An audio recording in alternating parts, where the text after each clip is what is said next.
Good morning, everyone. My name is Arpan Banerjee.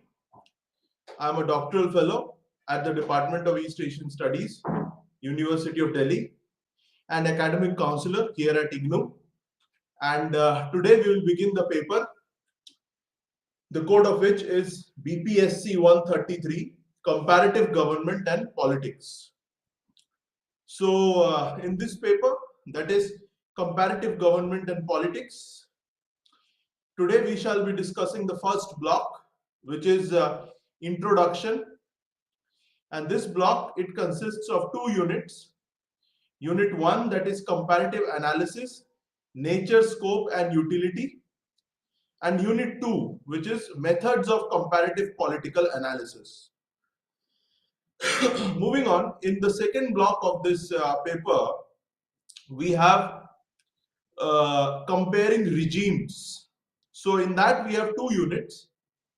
Authoritarian and democratic regimes is the third unit, and civilian and military regimes is the fourth unit of this second block. And moving on, in the third block, which is pertaining to the forms of government, we have two units. Unit 5, that is parliamentary and presidential systems, and unit 6, that is federal and unitary systems. And in the fourth block, which is patterns of political participation and representation, we have three units. Unit 7, that is political parties and party systems, and unit 8, that is pressure groups. Also we have unit 9 in the fourth block, which is pertaining to the electoral processes. So after that, we have the fifth and the last block of this paper, that is pertaining to the state in contemporary perspective.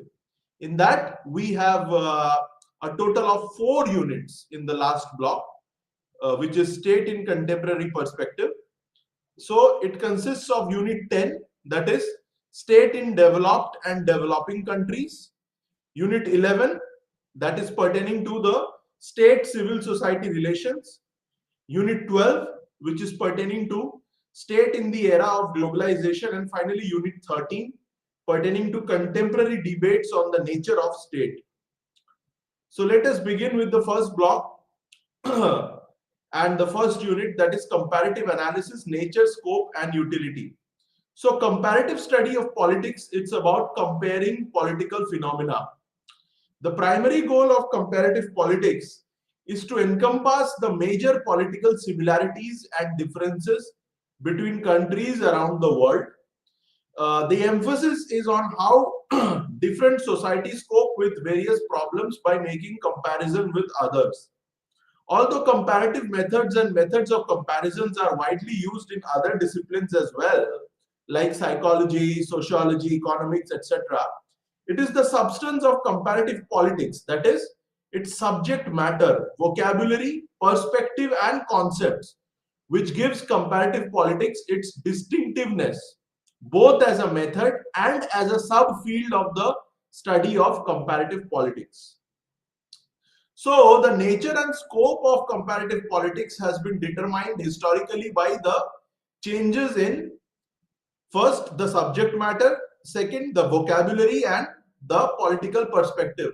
So to understand where, why, and how these changes took place, we have to look at what is the focus of study at a particular historical period. What are the tools, languages or concepts that are being used for the study, and what is the vantage point, perspective and purpose of inquiry. Thus, in the sections which follow, which we will be discussing today, we shall look at the manner in which comparative politics has evolved, the continuities and discontinuities which have informed this evolution, the ways in which this evolution has been determined in and by the specific historical contexts and socio-economic and political forces, and how in the context of late 20th century, in the context of globalization, radical changes have been brought about in the manner in which the field of comparative politics has so far been envisaged. So if we discuss about the nature and scope of comparative study of politics, as we saw, the comparative method is commonly used in other disciplines as well. And that what distinguishes comparative politics from other disciplines, which also use comparative methods, is its specific subject matter, language, and perspective. In that case, one may well ask the question, is there at all a distinct field of comparative politics, political analysis, or is it a sub-discipline subsumed within the larger discipline of political science? So the three aspects of subject matter, language, vocabulary, and perspective, we must remember, are inadequate in establishing the distinctiveness of comparative politics within the broad discipline of political science, largely because comparative politics shares the subject matter and concerns of political science, that is, democracy, constitutions, political parties, social movements, etc. So within the discipline of political science, thus, the specificity of comparative political analysis is marked out by its conscious use of the comparative method to answer questions which might be of general interest to political scientists. Now, if we talk about the identification of relationships while making comparisons, this stress on the comparative method as defining the character and scope of comparative political analysis has been maintained by some scholars in order to dispel frequent misconceptions about comparative politics as involving the study of foreign countries. So, under such an understanding, if you are studying a country other than your own, example, an American studying the politics of Brazil or an Indian studying that of Sri Lanka, you would be called a comparativist. More often than not, this misconception implies merely the gathering of information about individual countries with little or at the most implicit comparison involved.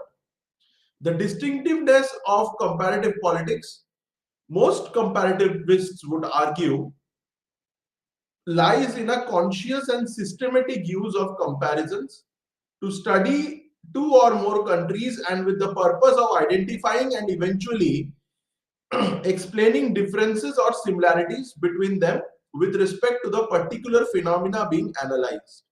So for a long time, comparative politics appeared merely to look for similarities and differences and directed this towards classifying, dichotomizing, and polarizing political phenomena. So comparative political analysis is, however, not simply about identifying similarities and differences. The purpose of using comparisons, it is felt by several scholars, is going beyond identifying similarities and differences, or to compare, or it is beyond the compare and contrast approach. The purpose is to ultimately study political phenomena in a larger framework of relationships. This, it is felt, would help deepen our understanding and broaden the levels of answering and explaining political phenomena. Now, if we talk about comparative politics and comparative government, the often encountered notion that comparative politics involves a study of governments arises, asserts Ronald Chilcott, from conceptual confusion. Unlike comparative government, whose field is limited to comparative study of governments, comparative politics is concerned with the study of all forms of political activity, governmental as well as non-governmental. The field of comparative politics has an all-encompassing nature, and comparative politics specialists tend to view it as the study of everything political. Any lesser conception of comparative politics would obscure the criteria for the selection and exclusion of what may be studied under this field. It may, however, be pointed out that for long, comparative politics concerned itself with the study of governments and regime types and confined itself to studying Western countries. The process of decolonization, especially in the wake of the Second World War, generated interest in the study of new nations. The increase in numbers and diversity of units or cases that could be brought into the gamut of comparison was accompanied also by the urge to formulate abstract universal models which could explain political phenomena in all the units. So at around this time, along with the increase and diversification of cases to be studied, there was also an expansion in the sphere of politics, so as to allow the examination of politics as a total system, including not merely the state and its institutions, but also individuals, social groupings, political parties, interest groups, social movements, etc. So certain aspects of institutions uh, and political processes were especially in focus for what was seen as their usefulness in explaining political processes. Example: political socialization, patterns of political culture, techniques of interest articulation, and interest aggregation, styles of political recruitment, uh, the techniques of interest articulation and interest aggregation, styles of political recruitment, then extent of political efficacy, uh, and political apathy of the ruling elites, etc. So, moving on, these systemic studies were often built around the concern with nation building, that is, uh, providing a politico-cultural identity to a population. So, these were studies were concerned about providing a politico-cultural identity to a population, or state building, etc. And that is providing a institutional structure and processes for politics and modernization to initiate a process of change along the western path of development.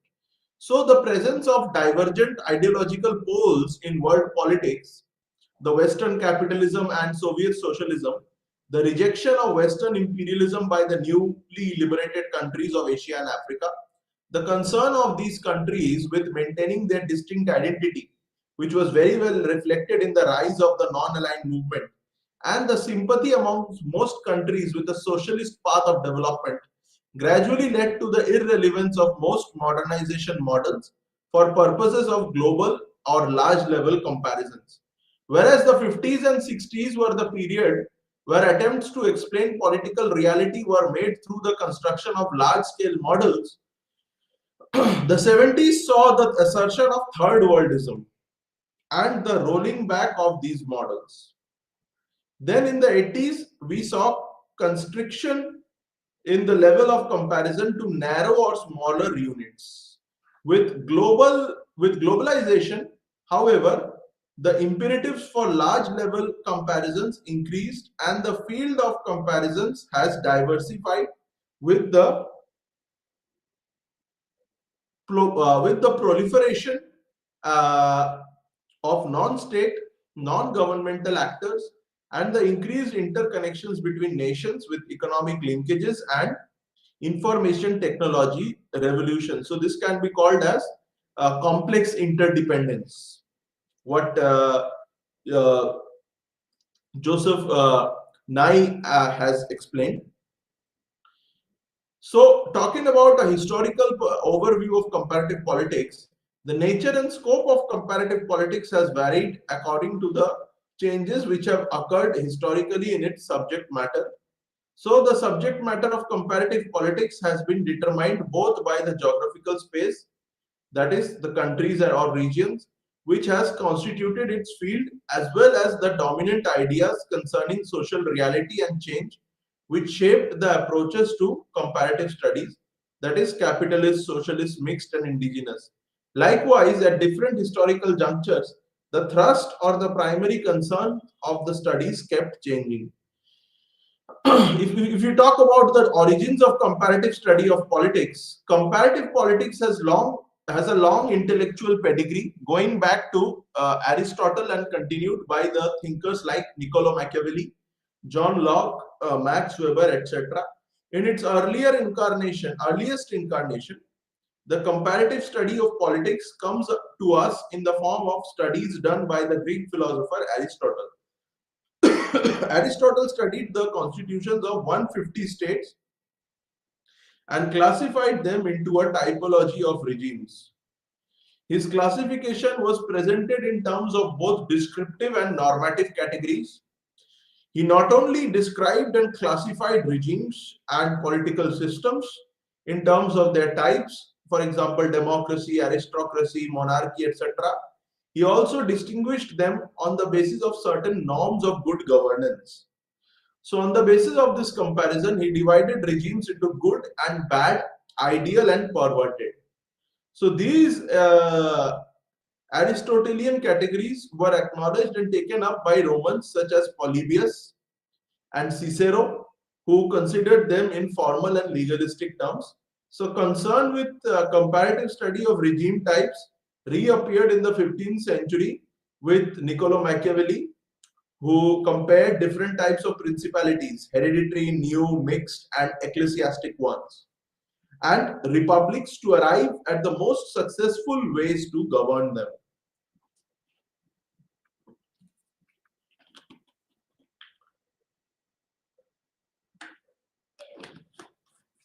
Now, if we talk about the late 19th and early 20th centuries, the preoccupation with philosophical and speculative questions concerning the good order or the ideal state and the use in the process of abstract and normative vocabulary persisted in comparative studies of the late 19th and early 20th centuries. This was a period when liberalism was the reigning ideology and European countries enjoyed overwhelming dominance in world politics. The rest of the world of Asia, Africa, and Latin America were either European colonies or under their sphere of influence as ex-colonies.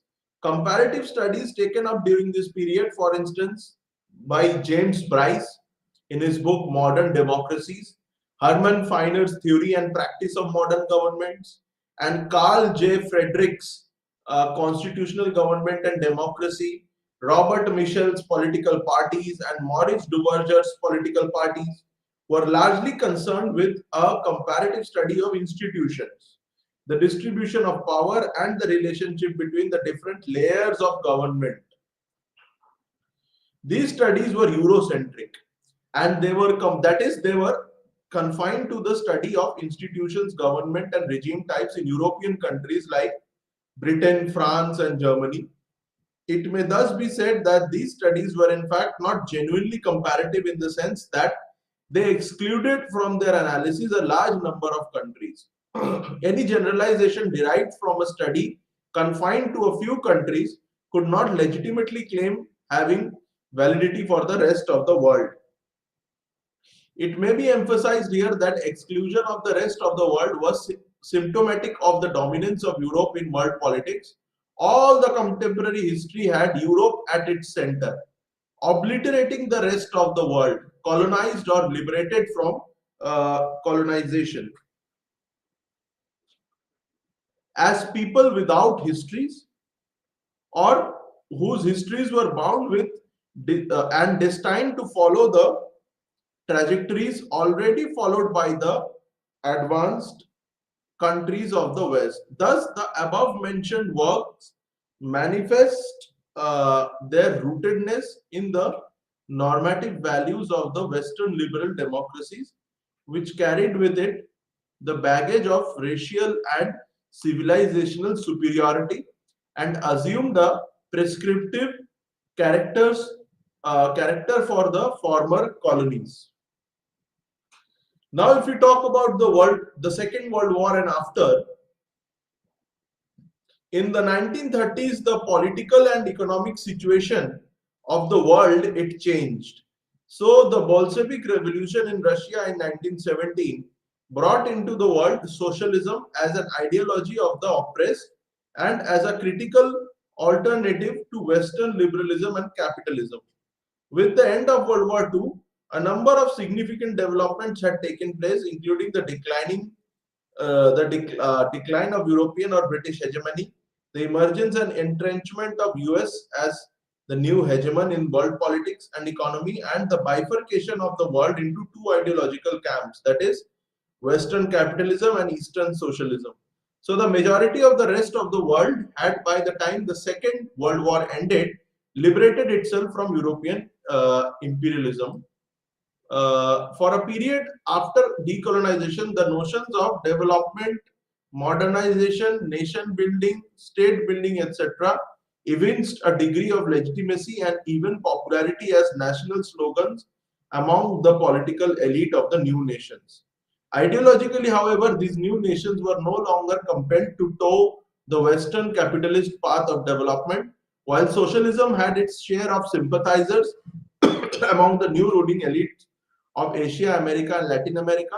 Quite a number of newly independent countries made a conscious decision to distance themselves from both power blocs, remaining non-aligned or to either.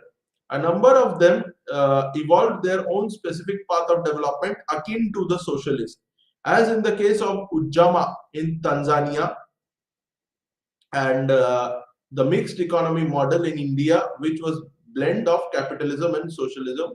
It may be worth remembering that the comparative study of governments till 1940s was predominantly the study of institutions, the legal constitutional principles regulating them, and the manner in which they functioned in Western European liberal democracies. In the context of the above stated developments, a powerful critique of institutional approach emerged in the middle of 1950s.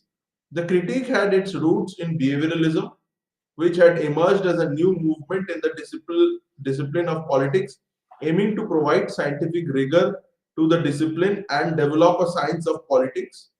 Known as the behavioral movement, it was concerned with developing an inquiry which was quantitative, based on survey techniques involving the examination of empirical facts separated from values to provide value neutral, non prescriptive, objective observations and explanations.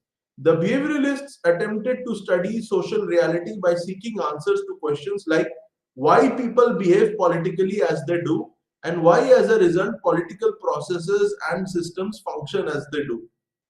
It is these why questions regarding differences in people's behaviors and their implications for political processes and political systems which changed the focus of comparative study from legal formal aspects of institutions. Thus, in 1955, Roy Macridis criticized the existing comparative studies for privileging formal institutions over non-formal political processes, for being descriptive rather than analytical, and case study oriented rather than genuinely comparative.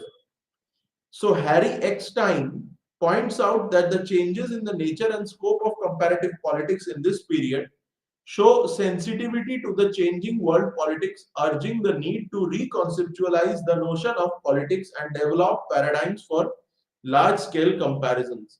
Rejecting the then traditional and almost exclusive emphasis on the Western world and the conceptual language which had been developed with such limited comparisons in mind, Gabriel Almond and his colleagues of the American Social Science Research Council's Committee on Comparative Politics sought to develop a theory and a methodology which could encompass and compare political systems of all kinds, that is, primitive or advanced, democratic or non democratic, Western or non Western.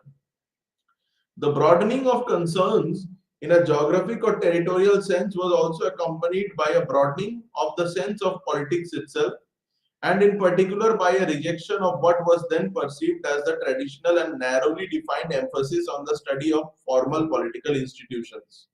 The notion of politics was broadened by the emphasis on realism or politics in practice as distinguished from mere legalism.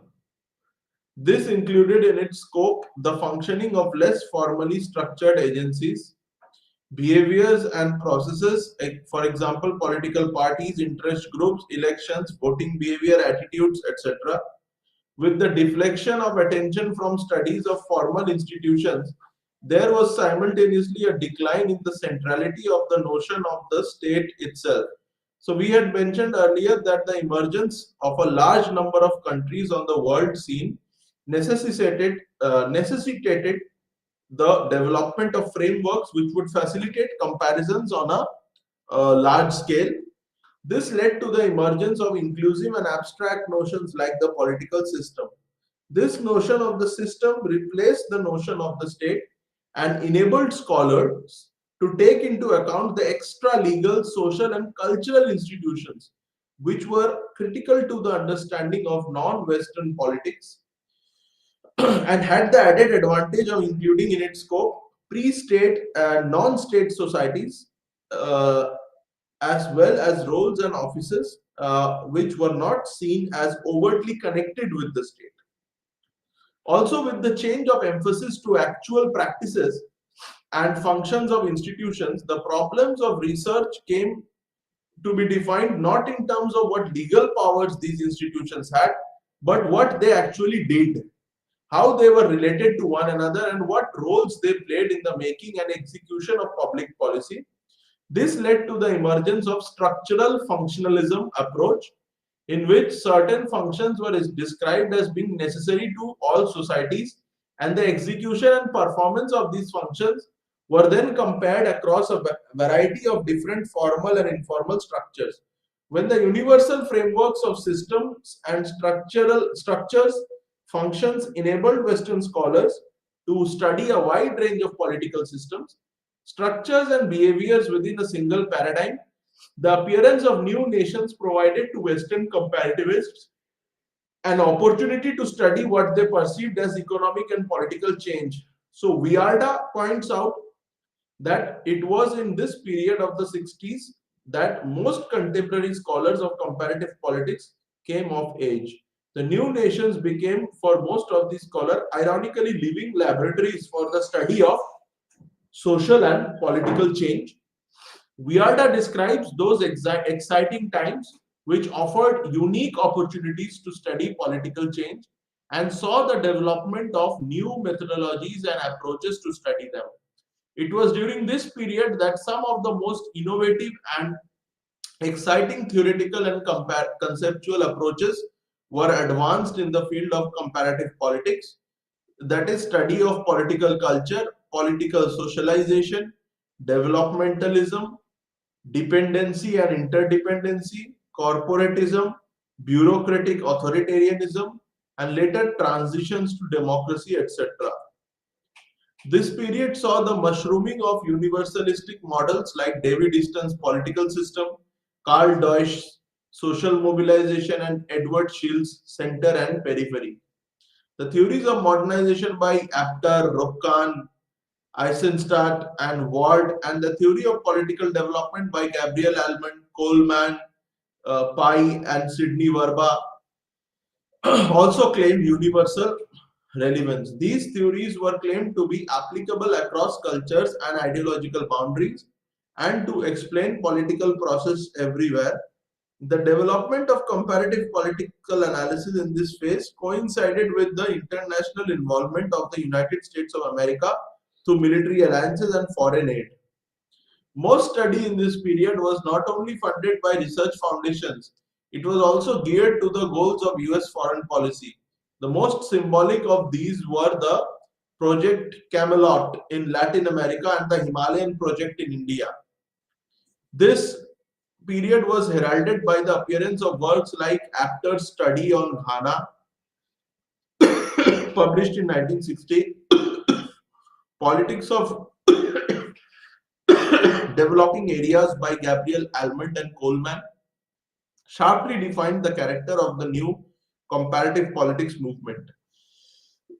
The publication of a new journal in the United States entitled Comparative Politics in 1969 reflected the height of this trend.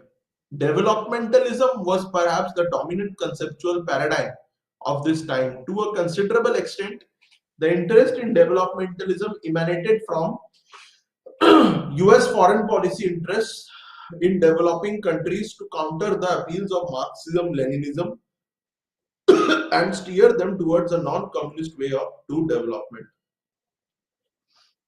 Now, if you talk about post-behavioralism, advocates of behavioral revolution who wanted to bring scientific rigor in political science were disappointed that the discipline could not anticipate or study the social and political turmoil of the times with its new environmental and feminist movements, its anti-war perspective, its civil rights concerns, etc.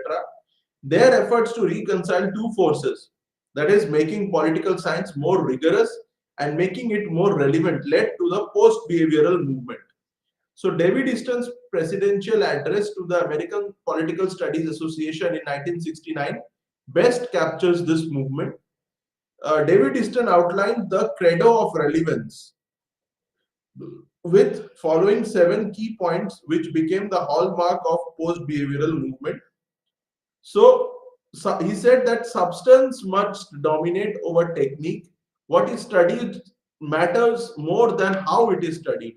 To claim simply to study empirically politics as it exists it lends itself to a conservative outlook as it tends to focus on what is rather than what might be.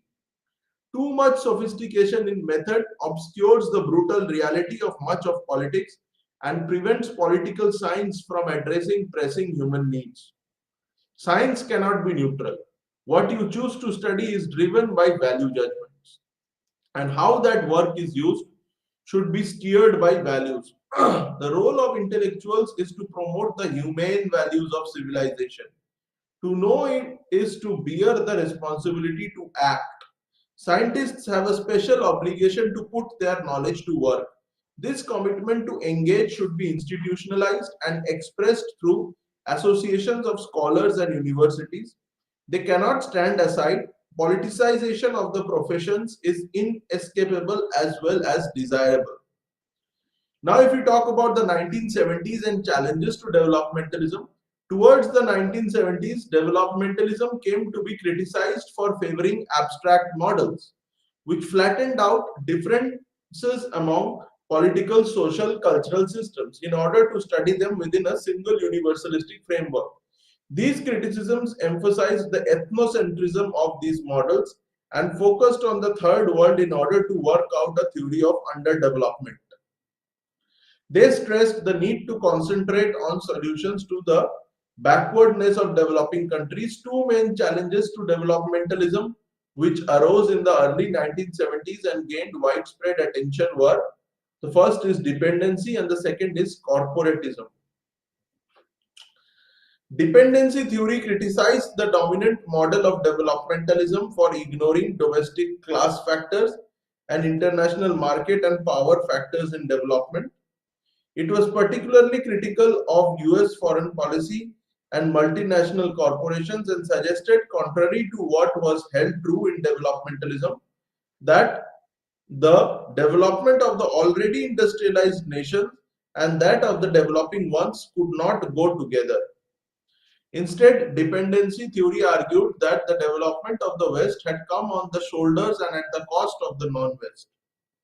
The idea that the diffusion of capitalism promotes underdevelopment and not development in many parts of the world was embodied in Andre Gunther Frank's Capitalism and Underdevelopment in Latin America, 1967, Walter Rodney's How Europe Underdeveloped Africa, 1972, and Malcolm Caldwell's The Wealth of Some Nations, 1979.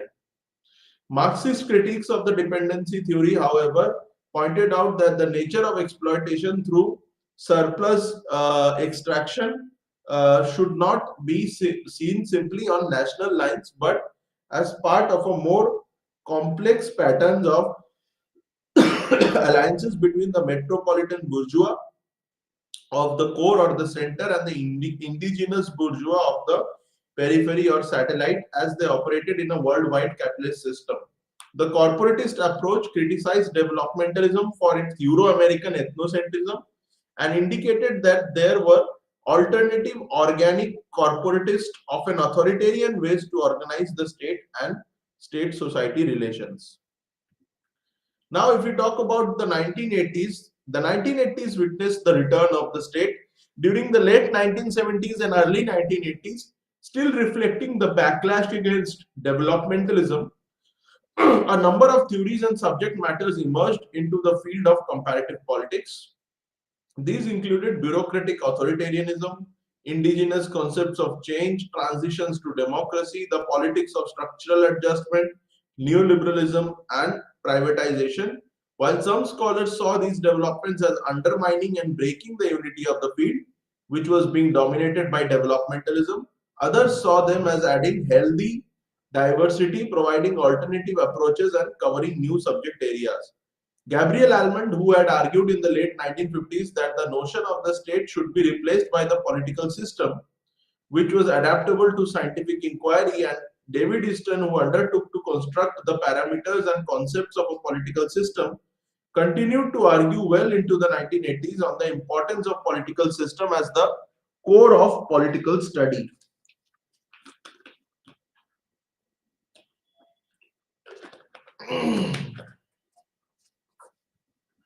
The state, however, received its share of attention in the 1960s and 1970s in the works of bureaucratic authoritarianism in Latin America, especially in Argentina, in the works of Guillermo O'Donnell, for example, Economic Modernization and Bureaucratic Authoritarianism, 1973. Ralph Miliband's The State in Capitalist Society, 1969, had also kept the interest alive, with Nikos Poulantzas' State Power Socialism and political sociologists Peter Evans, Theda Skopkol, and others bringing the state back in. Focus was sought to be restored onto the state. The late 20th century, globalization and emerging trends. So much of the development of comparative political analysis in the period 1960s to 1980s can be seen as an ever widening range of countries being included as cases, with more variables being added to the models such as policy, ideology, governing experience, and so on. With the 1980s, however, there has been a move away from general theory to emphasis on the relevance of context. In part, this tendency reflects the renewed influence of historical inquiry in the social sciences, and especially the emergence of a historical sociology which tries to understand phenomena in the very broad or holistic context within which they occur. This was said by Theda Skopkol and M. Somers. There has been a shying away from models to a more in-depth understanding of particular countries and cases where more qualitative and contextualized data can be assessed and where account can be taken of specific institutional circumstances or particular political cultures. Hence, we see a new emphasis on more culturally specific studies.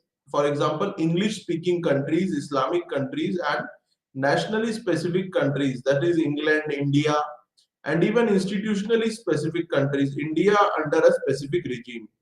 While emphasis on grand systems and model building diminish, the stress on specific contexts and cultures have meant that the scale of comparisons was brought down. Comparisons at the level of smaller systems or regions, however, remained. For example, the Islamic world, Latin American countries, Sub-Saharan Africa, South Asia, etc. Now, if we talk about the civil society and democratization approach, the disintegration of the USSR or Soviet Union brought into the currency the notion of the end of history. In his article, The End of History, 1989, which was developed later into the book The End of History and the Last Man, Francis Fukuyama argued that the history of ideas had ended with the recognition and triumph of liberal democracy as the final form of human government. The end of history thesis invoked to stress the predominance of Western liberal democracy is in a way reminiscent of the end of ideology debate of the 1950s, which emerged at the height of the Cold War. The proponents of it were scholars like Daniel Bell, and in the context of the decline of communism in the West. Western liberal scholars proposed that the economic advancement made in the industrialized societies of the West had resolved political problems, for example, issues of freedom and state power, workers' rights, etc., which are assumed to accompany industrialization. The American sociologist Daniel Bell, in particular, pointed in his work The End of Ideology on the exhaustion of political ideas in the 1950s that, in the light of this development, there was an ideological consensus or the suspension of a need for ideological differences over issues of political practice. In the early 1990s, the idea of the end of history was coupled with another phenomena of the 80s, that is globalization. Globalization refers to a set of conditions, scientific, technological, economic, and political, which have linked together the world in a manner so that occurrences in one part of the world are bound to affect or be affected by what is happening in another part. It may be pointed out that in this global world, the focal point or the center around which events move worldwide is still Western capitalism. In the context of the so-called triumph of capitalism, the approaches to the study of civil society and democratization that have gained currency give importance to civil society defined in terms of protection of individual rights to enter the modern capitalist world. There is, however, another significant trend in this approach which seeks to place question of civil society and democratization as its primary focus. If there are, on one hand, studies conforming to the contemporary interest of Western capitalism, seeking to develop market democracy, there are also a number of studies which take into account the resurgence of people's movements seeking autonomy, right to indigenous culture, movements of tribes, Dalits, lower castes, and the women's movement and the environment movement. These movements reveal a terrain of contestation where the interests of capital are in conflict with people's rights and represent the language of change and liberation in an era of global capital. Thus, concerns with issues of identity, environment, ethnicity, gender, race, etc., have provided a new dimension to comparative political analysis. Now, if we talk about information collection and diffusion, a significant aspect and determinant of globalization has been the unprecedented developments in the field of information and communication technology, that is the internet and World Wide Web. This has made the production, collection, and analysis of data easier and also assured their faster and wider diffusion worldwide. These developments have not only enhanced the availability of data but also made possible the emergence of new issues and themes which extend beyond the confines of the nation state. And these new themes, in turn, form an important influential aspect of the political environment of contemporary globalized world.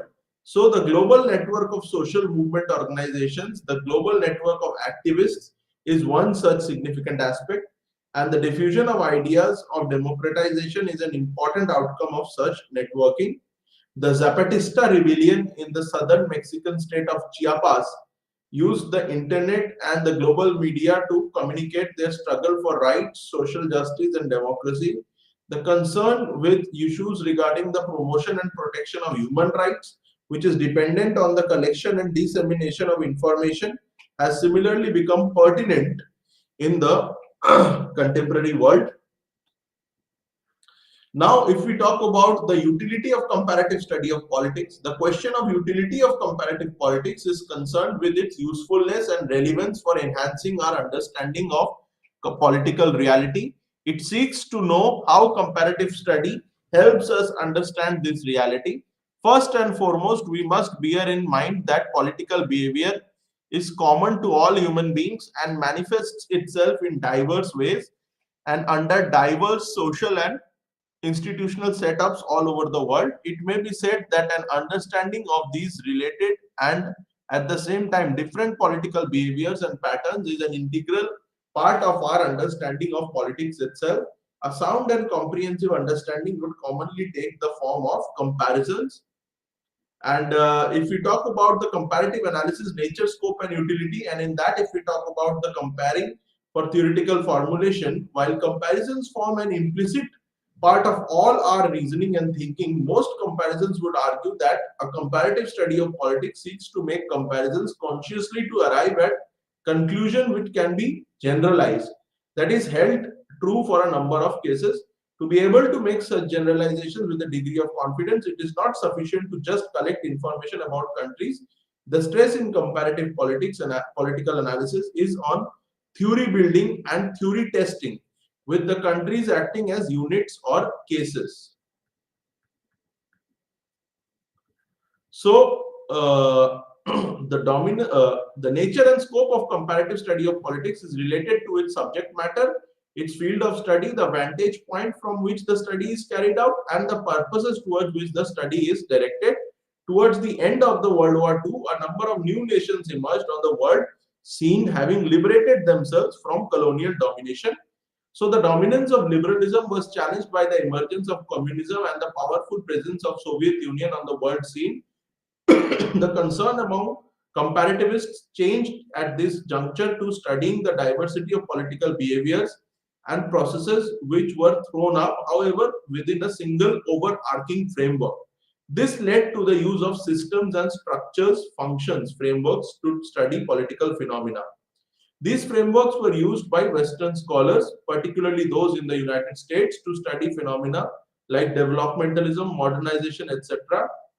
While the political elite of the newly independent countries found concepts like development, nation building, and state building attractive, in many cases they evolved their own ideological stances and chose to remain non aligned to either ideological blocks. In the late 1980s, focus on studying politics comparatively within an overarching framework of system declined and regional systemic studies assumed significance. The focus on state in these studies marked a resurgence of the study of power structures within civil society and its political forms, which had suffered a setback with the arrival of systems and structure functions into comparative politics. The petering out of Soviet Union in the same period provoked Western scholars to proclaim the end of history, marking the triumph of liberalism and capitalism. And such expressions would have us believe that there do not in fact remain differences, uncertainties, and contests which need to be explained in a comparative perspective. There is, however, another way to look at the phenomena, and a number of scholars see the resurgence of civil society in terms of challenges to global capitalism, which comes from popular movements and trade union activism throughout the world, and the globalization of capital, a significant feature of the late 1980s, which continues and makes itself manifest in technological, economic, and information linkages among the countries of the world, has also tended to influence comparativists into adopting universalistic and homogenizing expressions like transitions to democracy, the global market, and civil society, and also the it is felt would help deepen our understanding and broaden the level of answering and explaining political phenomena. In other words, the most significant purpose of comparative politics is not simply to be skeptical of others, but to question our own system and beliefs in the light of new evidence and arguments. So thank you so much for joining today's class. We shall continue with the next unit in the next class. Namaste.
విద్యార్థులారా,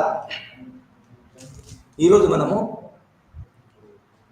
తులనాత్మక రాజకీయాలు comparative పాలిటిక్స్లో ఇదివరకు చదివిన సబ్జెక్ట్స్ని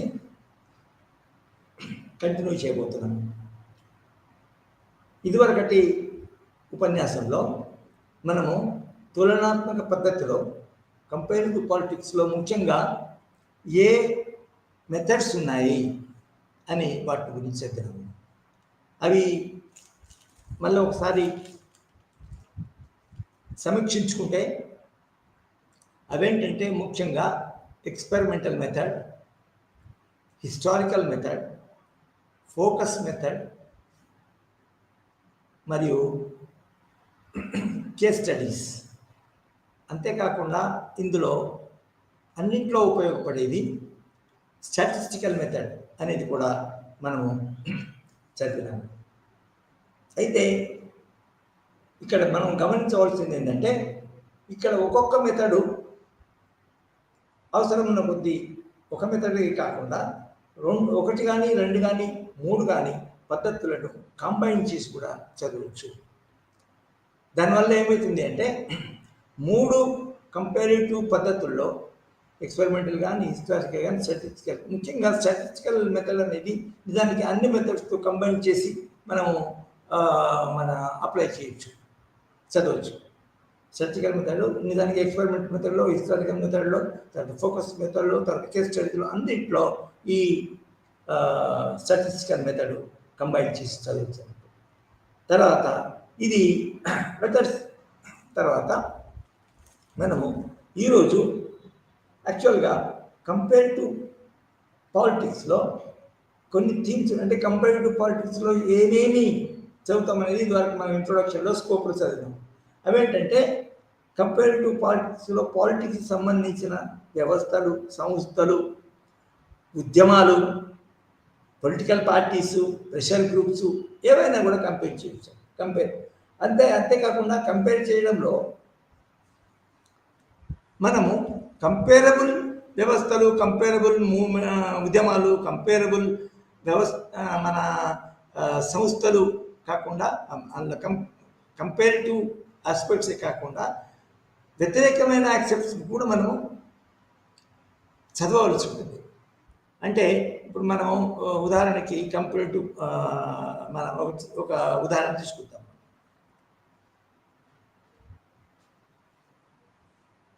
presidential వ్యవస్థ మరియు parliamentary వ్యవస్థ నిజానికి భిన్నమైనవి, కానీ అవి కూడా మనం కంపేర్ చేసినప్పుడు కొంచెం ఎందుకు కంపేర్ చేస్తున్నాం అనే విషయం మనకి ప్రశ్నిస్తుంది.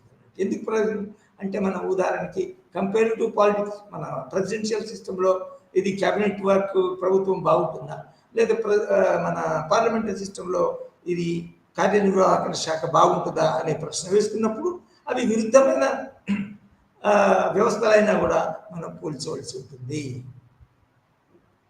ఎందుకంటే మనం చూస్తున్నాం ఇప్పుడు ప్రెసిడెన్షియల్ సిస్టంలో కార్యనిర్వహణాధికారి చాలా స్వతంత్రంగా తొందరగా నిర్ణయాలు తీసుకుంటారు. ఫర్ ఎగ్జాంపుల్ ట్రంప్, లేకపోతే ట్రంప్ కాదు ఇప్పుడు ఉన్న బైడెన్ అతను నిజానికి ముసలితనంలో ఉన్నా కూడా అతను ఒక 5 నిమిషాలు ఆలోచించి చర్చించి మన నిర్ణయం తీసుకుంటే కదా ఒక యుద్ధం కూడా, ప్రపంచ యుద్ధం కూడా ఆ 5 నిమిషాల్లోనే అయిపోతుంది. అంత స్వతంత్రత కాల కార్యనిర్వాహక అధికారం ప్రెసిడెన్షియల్ సిస్టంలో ఉంటుంది.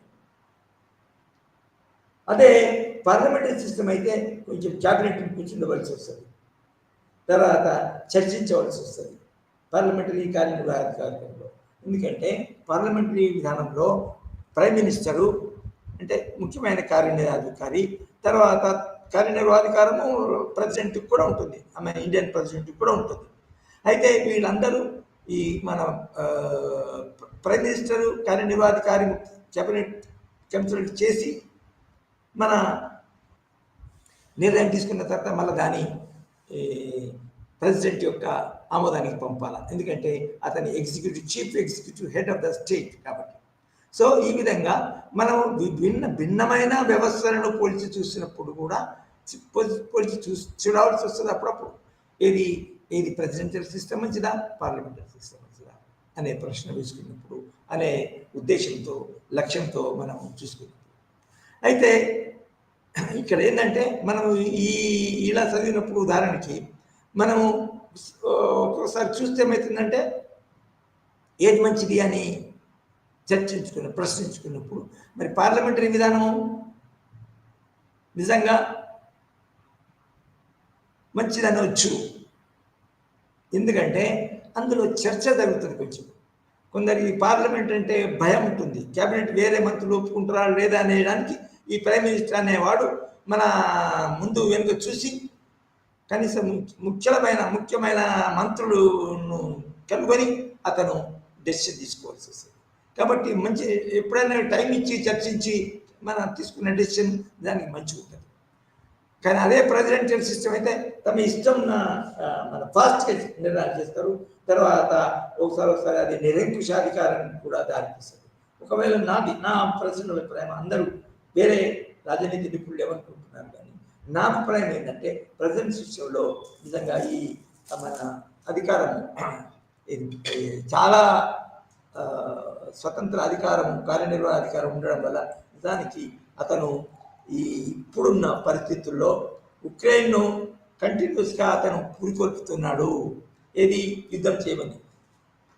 ఒక విధంగా చూస్తే మన రష్యా ఏదైతే ఉందో అది ఇన్వేజన్ చేసింది, కానీ వాటి మధ్యన కొంచెం సయోధ్య ఏర్పరచడానికి, మన యుద్ధం కాకుండా శాంతిని నెలకొల్పడానికి ప్రెసిడెంట్ ప్రయత్నం చేయాలి.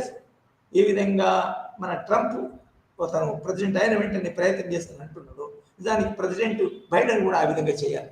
కానీ అతను ఇష్టం వచ్చినట్టు మన యుద్ధాన్ని కంటిన్యూ చేస్తున్నాడు. తర్వాత వాళ్ళ అమెరికాలో శాంతి లేకుండా చేస్తున్నాడు, ఇటు ఉక్రెయిన్లో శాంతి లేకుండా చేస్తున్నాడు, ఇటు మన రష్యాలో శాంతి లేదు. అంటే ఏదైతే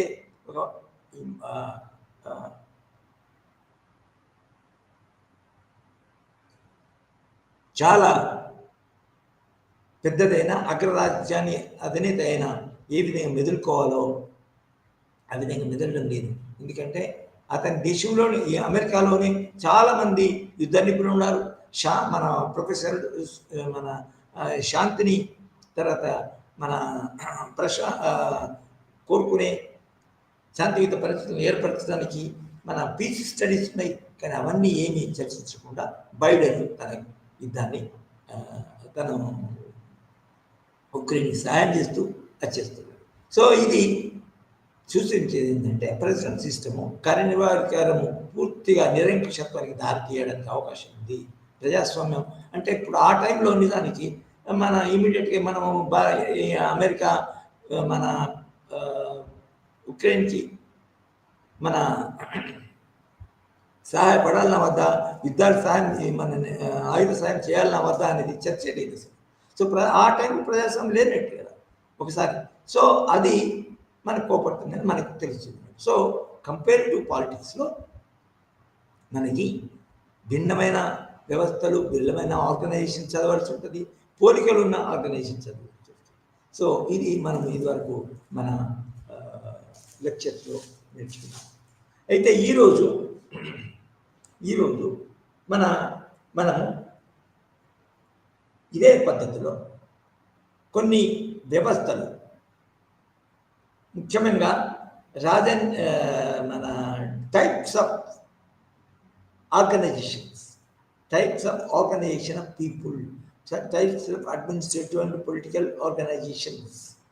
సో అందులో మనం చాలా మన ప్రపంచంలో చాలా ముఖ్యమైనవి, చాలా ఉపయోగకరమైనవి మనకి ఇది పొలిటికల్ ఆర్గనైజేషన్, అడ్మినిస్ట్రేటివ్ ఆర్గనైజేషన్ ఏంటంటే ఫెడరలిజము, సమాఖ్య పద్ధతి. ఈ సమాఖ్య పద్ధతి ఏదైతే ఉందో అది సమాఖ్య రాజనీతి లేకపోతే మన ప్రభుత్వ విధానం ఏదైతే ఉందో నిజానికి మన చాలా సందర్భాలలో పెద్ద దేశాలు ఉన్నప్పుడు ఆ దేశంలోని ముఖ్యమైన రాజకీయ అధికారము అంటే శాసనాలు చేసే అధికారము, తర్వాత పాలనించే అధికారము, దాని తర్వాత న్యాయ ప్రక్రియ అన్యాయాలు చెప్పే న్యాయం అధికారులు ఏదైతే ఉన్నాయో అది నిజానికి మన దేశమంతా అంటే పెద్ద భౌగోళిక ప్రదేశం ఉన్నప్పుడు అన్ని దేశాల యొక్క ప్రజలకి ప్రాంతాలకి ప్రాతినిధ్యం చేసే విధంగా వాళ్ళ యొక్క భాగస్వామ్యం ఉండే విధంగా ఇది సహాయపడుతుంది ఈ పద్ధతి. ఇది సమాఖ్య విధానం. ఇప్పుడే చెప్పుకున్నట్టు సమాఖ్య విధానము ఫెడరలిజం ఏదైతే మనం ఆస్ట్రేలియాలో ఉందో, ఏదైతే మనం చైనా మన అమెరికాలో ఉందో, ఏదైతే ఇండియాలో ఉందో ఇవి ఫెడరల్ పద్ధతులు. ఇవన్నీ ఈ ఫెడరల్ దేశాలు ఏదైతే ఉన్నాయో ఫెడరలిజం అనే వ్యవస్థను ఆర్గనైజేషన్ విధానాన్ని అవలంబించాయో అవి నిజానికి భౌగోళికంగా చాలా పెద్ద దేశాలు. అయితే ఏదో ముఖ్య కారణం వల్ల ఏదో పద్ధతుల వల్ల స్విట్జర్లాండ్ నిజానికి కూడా మన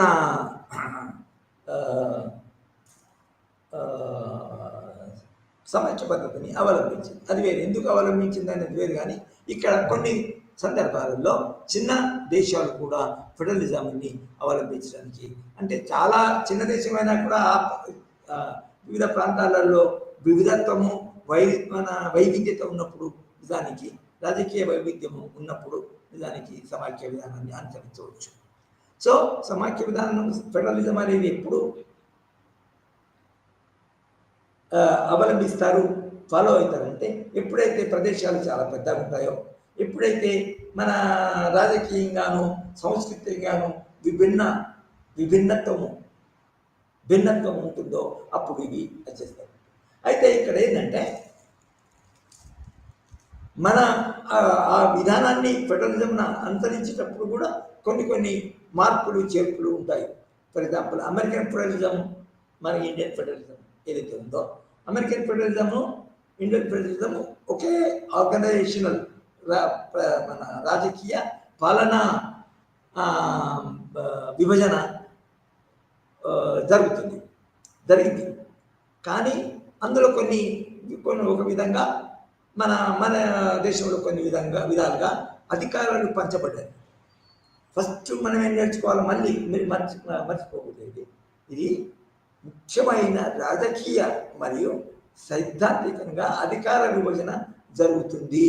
ఇది ఫర్ ఎగ్జాంపుల్ ఇప్పుడు మన భారతదేశంలో ఉన్న రాజ్యానికి స్టేట్ స్టేట్ ఏదైతే స్టేట్ అథారిటీ ఏదైతే ఉందో ఆ అధికారాన్ని వికేంద్రీకరిస్తారు.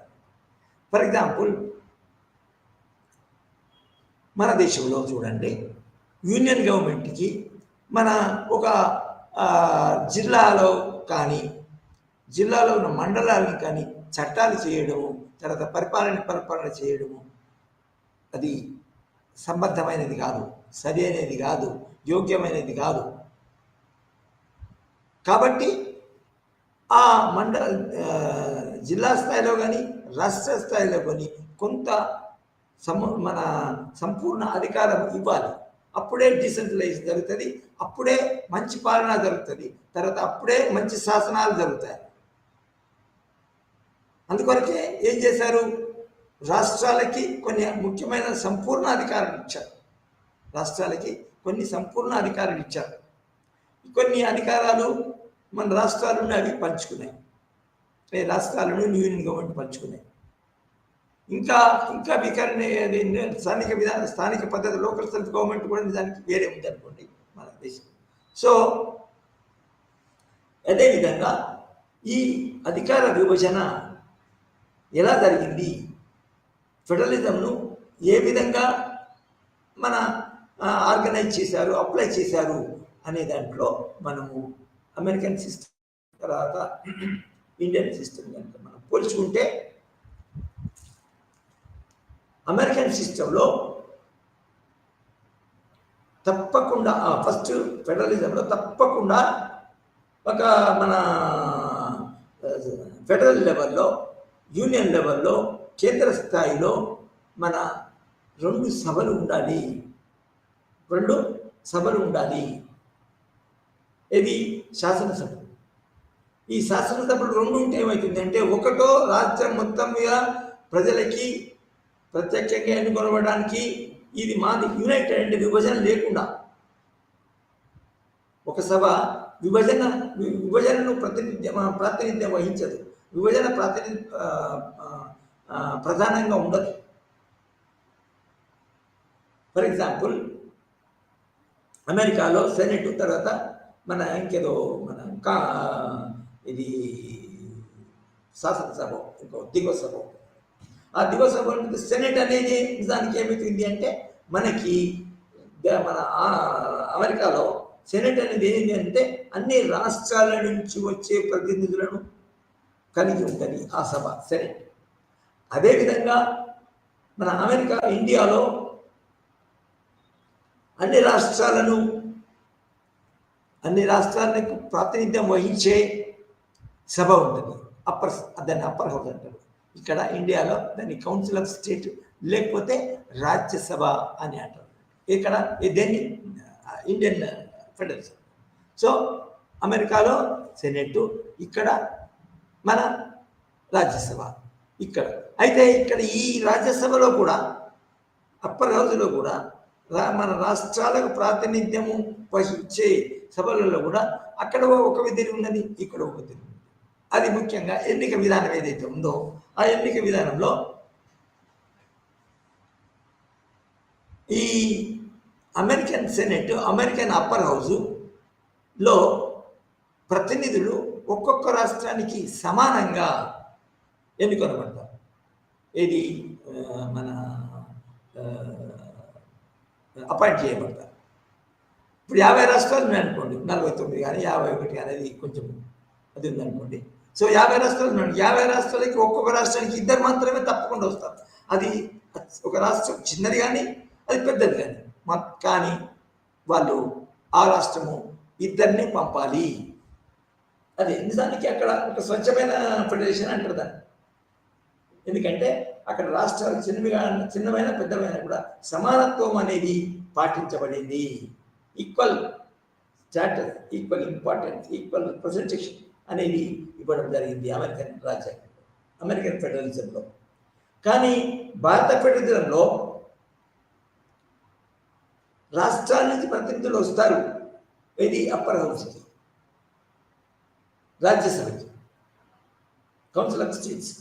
కౌన్సిల్ ఆఫ్ స్టేట్స్ అన్నా ఉంటే, రాజ్యసభ అన్నా ఉంటే, అప్పర్ హౌస్ అన్నా ఉంటే.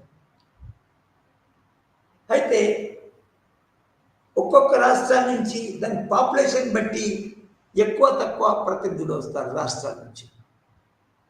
ఫెడరలిజంలో ముఖ్యమైన ప్రిన్సిపల్ ఏదైతే ఉన్నదో ఆ ప్రిన్సిపల్ ప్రకారము ప్రాతినిధ్యం వహిస్తారు. ఎందుకంటే ఫెడరలిజంలో రాష్ట్రాలకి మన స్వతంత్ర ప్రావిన్సెస్కి, స్వతంత్ర ప్రాంతీయ ప్రభుత్వాలకి స్వతంత్రం ఉండేటట్టు చేయడము, తర్వాత మన ఆ దేశంలో ప్రజాస్వామ్య పాలన, డీసెంట్రలైజ్డ్ పాలన, మంచి పాలన ఉండటానికి మన ఫెడరలిజంని అవలంబిస్తారు. కానీ ఇప్పుడు నేను చెప్పబోయేది ఏంటంటే, ఇప్పుడు హైలైట్ చేయబోతుందంటే, ఇప్పుడు విశదీకరించేది ఏంటంటే, అదే రాజ్యసభ, అదే అప్పర్ హౌస్ను అమెరికాలో విధంగా నిర్మాణం చేయడం జరుగుతుంది, తర్వాత ఇండియాలో ఒక విధంగా నిర్మాణం చేయడం జరుగుతుంది. సో ఇప్పుడే చెప్పాను, అమెరికాలో ఏ విధంగా నిర్మాణం చేయడం జరుగుతుంది. అప్పర్ హౌస్ని, కౌన్సిల్ సెనెట్ని ఒక్కొక్క రాష్ట్రానికి 2 మాత్రమే రావాలి. ఇది ఫెడరల్ సెనెట్, ఫెడరల్ రాజ్యసభలో, ఫెడరల్ మన ఎగువ సభలో ఒక్కొక్క రాష్ట్రానికి 2 మాత్రమే సమానం. ఆ విధంగా సమానత్వంగా ఆ రాష్ట్రాలు పాపులేషన్ పరంగా, భౌగోళికంగా చిన్నది కావచ్చు, పెద్దది కావచ్చు, సమానత్వం అనేది మెయింటైన్ చేయడం జరుగుతుంది. కానీ ఇండియన్ ఫెడరలిజంలో మన ఇండియా అవలంబించిన సమాఖ్య విధానంలో మాత్రము మన ఒక్కొక్క ప్రాంతానికి ప్రతినిధులు ఏ విధంగా నిర్ణయించబడతారో ఆ రాష్ట్రంలో ఉన్న పాపులేషన్ యొక్క నిష్పత్తి ప్రకారము నియమించబడతారు, పంపబడతారు. అంటే మన ఒక రాష్ట్రంలో చాలా మళ్ళీ ఇంకా ఇక్కడ ఏంటంటే, ఇక్కడ ఎన్నికైన విధానం అంటే డిఫరెంట్ ఉంటుంది. ఫర్ ఎగ్జాంపుల్ ఇక్కడ ఎన్నికైన విధానము మన ఇది ఆ రాష్ట్రంలో ఉన్న ఎన్నికైన మన శాసనసభలు, ఎన్నికైన మన దిగువ సభలోని సభ్యులచే ఒక్కొక్క మన ఎగువ సభ మెంబరు ఎన్నుకొనబడతారు. అయితే ఇప్పుడు ఉత్తరప్రదేశ్లో చాలా పాపులేషన్ ఎక్కువ ఉంది కాబట్టి 85 మంది మన శాసనసభ్యులు ఉంటారు. తర్వాత ఇంకా కొంతమంది మన ఎంపీలు ఉంటారు. అయితే అక్కడ నుంచి తప్పకుండా ఈ కేంద్ర ఎగువ సభ ఏదైతే ఉన్నదో తప్పకుండా ఉత్తరప్రదేశ్ నుంచి ఎక్కువ సభ్యులు మెంబర్స్ రావడానికి అవకాశం ఉంది. అదే మీరు జార్ఖండ్ ఉంది, తెలంగాణ ఉంది, తర్వాత మన ఉత్తరాఖండ్ ఉంది అనుకోండి, ఈ రాష్ట్రాల నుంచి తక్కువ మంది సభ్యులు ఇది ఎగువ సభ సభ్యులు, మన రాజ్యసభ సభ్యులు తక్కువ మంది ఎన్నుకోవడానికి అవకాశం ఉంది కాదు, వాస్తవం అవుతుంది. ఎన్నుకోవడం జరుగుతుంది తక్కువ. ఇది ఉత్తరాఖండ్ నుంచి, జార్ఖండ్ నుంచి, తెలంగాణ ఇన్ ప్రపోర్షన్. సో ఈ విధంగా సమాఖ్య విధానంలో కూడా నిజానికి మన దాన్ని అవలంబించినప్పుడు, దాన్ని పాటించినప్పుడు, దాన్ని అప్లై చేసినప్పుడు రకరకాల పద్ధతులు అనుసరించడం జరుగుతుంది. అదేవిధంగా సమాఖ్య పద్ధతిలో డీసెంట్రలైజ్ చేసినప్పుడు ప్రావిన్సెస్కి అధికారం ఇచ్చినప్పుడు, ప్రావిన్షియల్ గవర్నమెంట్ ఏర్పడతారు. రాజ్యాంగ పరంగానే, రాజ్యాంగ అనుమతితోనే, రాజ్యాంగంలో రాసిన విధానం ప్రకారంగానే మన ఒక్కొక్క రాష్ట్రానికి కొన్ని ప్రధానమైన హక్కులు ఇవ్వబడ్డాయి. అక్కడి పౌరులకి కూడా ప్రధానమైన అధికారాలు, స్వేచ్ఛలు ఇవ్వబడ్డవి. అదేంటంటే అదొకటి ఏంటంటే అమెరికాలో ఒక అమెరికన్ పౌరుడు 2 పౌరసత్వాలు కలిగి ఉంటాడు. ఇది డ్యుయల్ సిటిజన్షిప్ అంటారు. ఇది అతను ఒక పౌరుడు ఇల్లినాయిస్ కానీ, ఫ్లోరిడా కానీ, మన న్యూయార్క్ కానీ ఆ విధంగా ఆ రాష్ట్రంలో సభ్యుడుగా మెంబర్ అయితే ఆ రాష్ట్రం యొక్క సభ్యత్వం ఉంటుంది. Is a citizen of Florida or Illinois or whatever state it is. అదేవిధంగా దానికి తోడుగా మన దేశం మొత్తానికి, అమెరికా మొత్తానికి ఒక సిటిజన్షిప్. ఆ అమెరికా మొత్తానికి కూడా ఆ పౌరుడు, అదే పౌరుడు ఇంకొక సిటిజన్ అయి ఉంటాడు. Is having 2 citizenship, that is known as dual citizenship. కానీ ఇండియాలో డ్యూయల్ సిటిజన్షిప్ లేదు. ఇండియన్ యూనియన్లో, మన భారత సమాఖ్యలో డ్యూయల్ సిటిజన్షిప్ లేదు. ఇప్పుడు నేను ఆంధ్రప్రదేశ్ ఆంధ్రప్రదేశ్ సిటిజన్షిప్ ఎవరికి లేదు. రాష్ట్ర స్థాయిలో సిటిజన్షిప్ ఎవరికి లేదు. వాళ్ళు ఉద్దేశించవచ్చు, అమెరికాలో మన రాజ్యాంగ సభలో నిర్దేశించవచ్చు, మనం ఆ విధంగా సిటిజన్షిప్ ఇస్తే ఒక సెపరేటిజం దారి తీయచ్చు అని భావించవచ్చు. దానివల్ల ఇక్కడ రాష్ట్ర సిటిజన్షిప్ లేదు. ప్రతి పౌరుడు భారతదేశ పౌరుడు మాత్రమే, సింగిల్ సిటిజన్. అదేవిధంగా అమెరికాలో మన ఇంకా కార్యనిర్వాహకారి ప్రెసిడెంట్ ఈ నిజానికి ఈ యొక్క భిన్నత్వాన్ని అవన్నీ బట్టి నిజానికి పరిపాలన చేయడం జరుగుతుంది. కాబట్టి అమెరికాలో మన మన నిర్ణయాలు ప్రెసిడెంట్ కానీ, కార్యనిర్వాహకారి కానీ తప్పకుండా వేరే వేరే పద్ధతుల్లో పనిచేయడం జరుగుతుంది. అదేవిధంగా ఇండియాలో కూడా prime minister political head of the state and constitution head of the state president ఒక భిన్నంగా పనిచేయడం జరుగుతుంది. సో ఇది మనము అయితే నిజానికి ప్రెసిడెన్షియల్ వ్యవస్థ, ప్రెసిడెన్షియల్ టైప్ ఆఫ్ ఆర్గనైజేషను నిజానికి కొద్ది మార్పులతో ఫ్రాన్స్లో కూడా ఉంది. డీగాల్ అనేవాడు చాలా ప్రెసిడెన్షియల్, అప్పుడు కొన్ని దశాబ్దాల కింద డీగాల్ అనేవాడు ప్రెసిడెంట్ ఉండే. అతనికి దానికి అనేకమైన కష్టాలు వచ్చేది. ఎందుకంటే ఇటు అమెరికన్ ప్యూర్ ప్రెసిడెన్షియల్ ఫామ్ లెక్క అతను అక్కడ లేకుండే. ఇప్పుడు కూడా ప్రెసిడెంట్ పద్ధతి ఫ్రాన్స్లో వేరే, ఫ్రాన్స్ అనే కంట్రీలో వేరే ఉంది. సో ప్రెసిడెన్షియల్ పద్ధతి అనేది కూడా నిజానికి వేరు వేరు దేశాల్లో వేరుగా అంటే వేరు మార్పులతో మన ఇంప్లిమెంట్ చేయడానికి అవకాశం ఉంది. సో ఈ విధంగా మనము presidential type of government comparative పాలిటిక్స్లో ఏ విధంగా ఉంటుంది, ఏ విధంగా మన అవలంబించబడుతుంది, ఏ విధంగా ఫాలో కాబడుతుంది అనేది నేర్చుకున్నాం. అదేవిధంగా పార్లమెంటరీ విధానం, అదేవిధంగా parliamentary type of organization. Parliamentary type of organization మీకు తెలుసు, మనము ఈ పార్లమెంటరీ టైప్ ఆఫ్ ఆర్గనైజేషన్ ఏదైతే ఉందో ఇది బ్రిటన్లో మన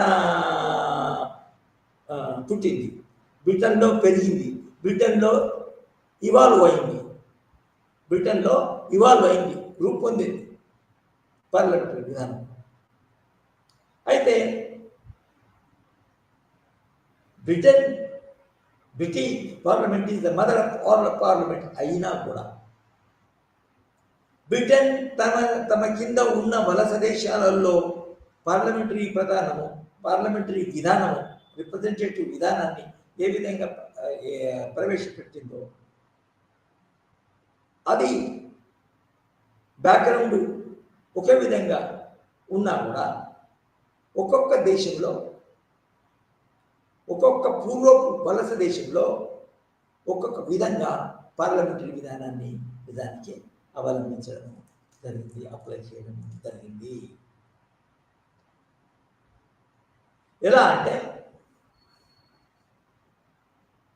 పాకిస్తాన్ పార్లమెంట్, ఇండియన్ పార్లమెంట్, తర్వాత శ్రీలంకన్ పార్లమెంట్, తర్వాత మన ఇంకా వేరే దేశాలలో కూడా, for example even our this Nepal also is having parliamentary form of government.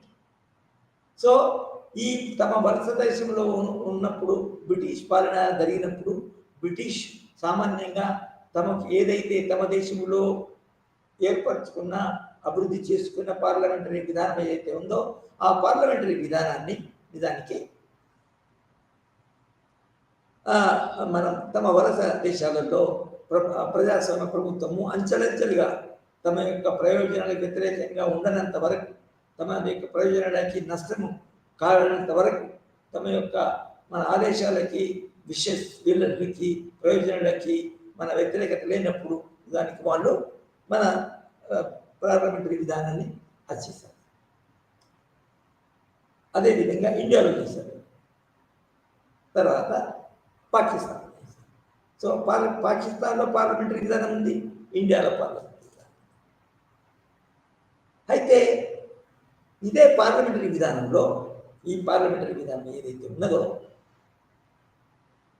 ఈ పార్లమెంటరీ విధానము ఈ పాకిస్తాన్లో మొత్తం వేరే పర్యావరణం, వేరే పరిస్థితులు ఒక విధంగా ఉంటాయి, ఇతర అంశాలు, ఇతర వ్యవస్థలు, ఇతర ఆర్గనైజేషన్ ఒక విధంగా ఉంటాయి, ఇండియాలో ఇంకొక విధంగా ఉంటాయి.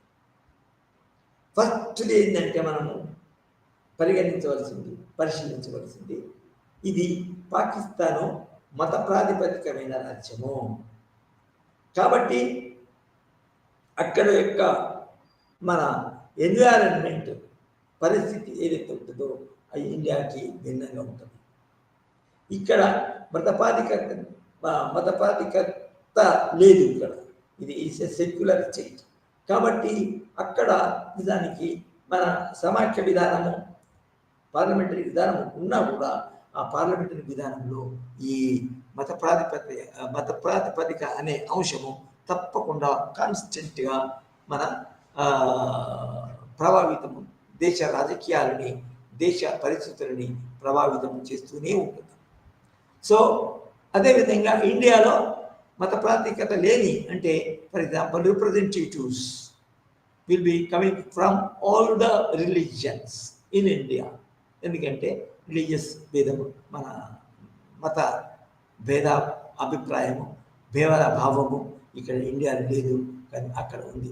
అంటే ఇక్కడ పార్లమెంట్ యుగసభ పాకిస్తాన్లో యుగసభ కానీ యుగసభ కానీ చాలామంది అందరూ ముస్లిమ్సే రావడానికి అవకాశం ఉంది. ఇండియాలో మాత్రము డిఫరెంట్ మన మతాలకు సంబంధించిన వ్యక్తులు ప్రతినిధులుగా ఎన్నుకొనబడతారు. ఎందుకంటే మన అక్కడున్న వాళ్ళు ఒక్కొక్క ప్రాంతంలో ఒక్కొక్క మతము మైనారిటీ కానీ మెజారిటీ అని ఉండడానికి అవకాశం ఉంది.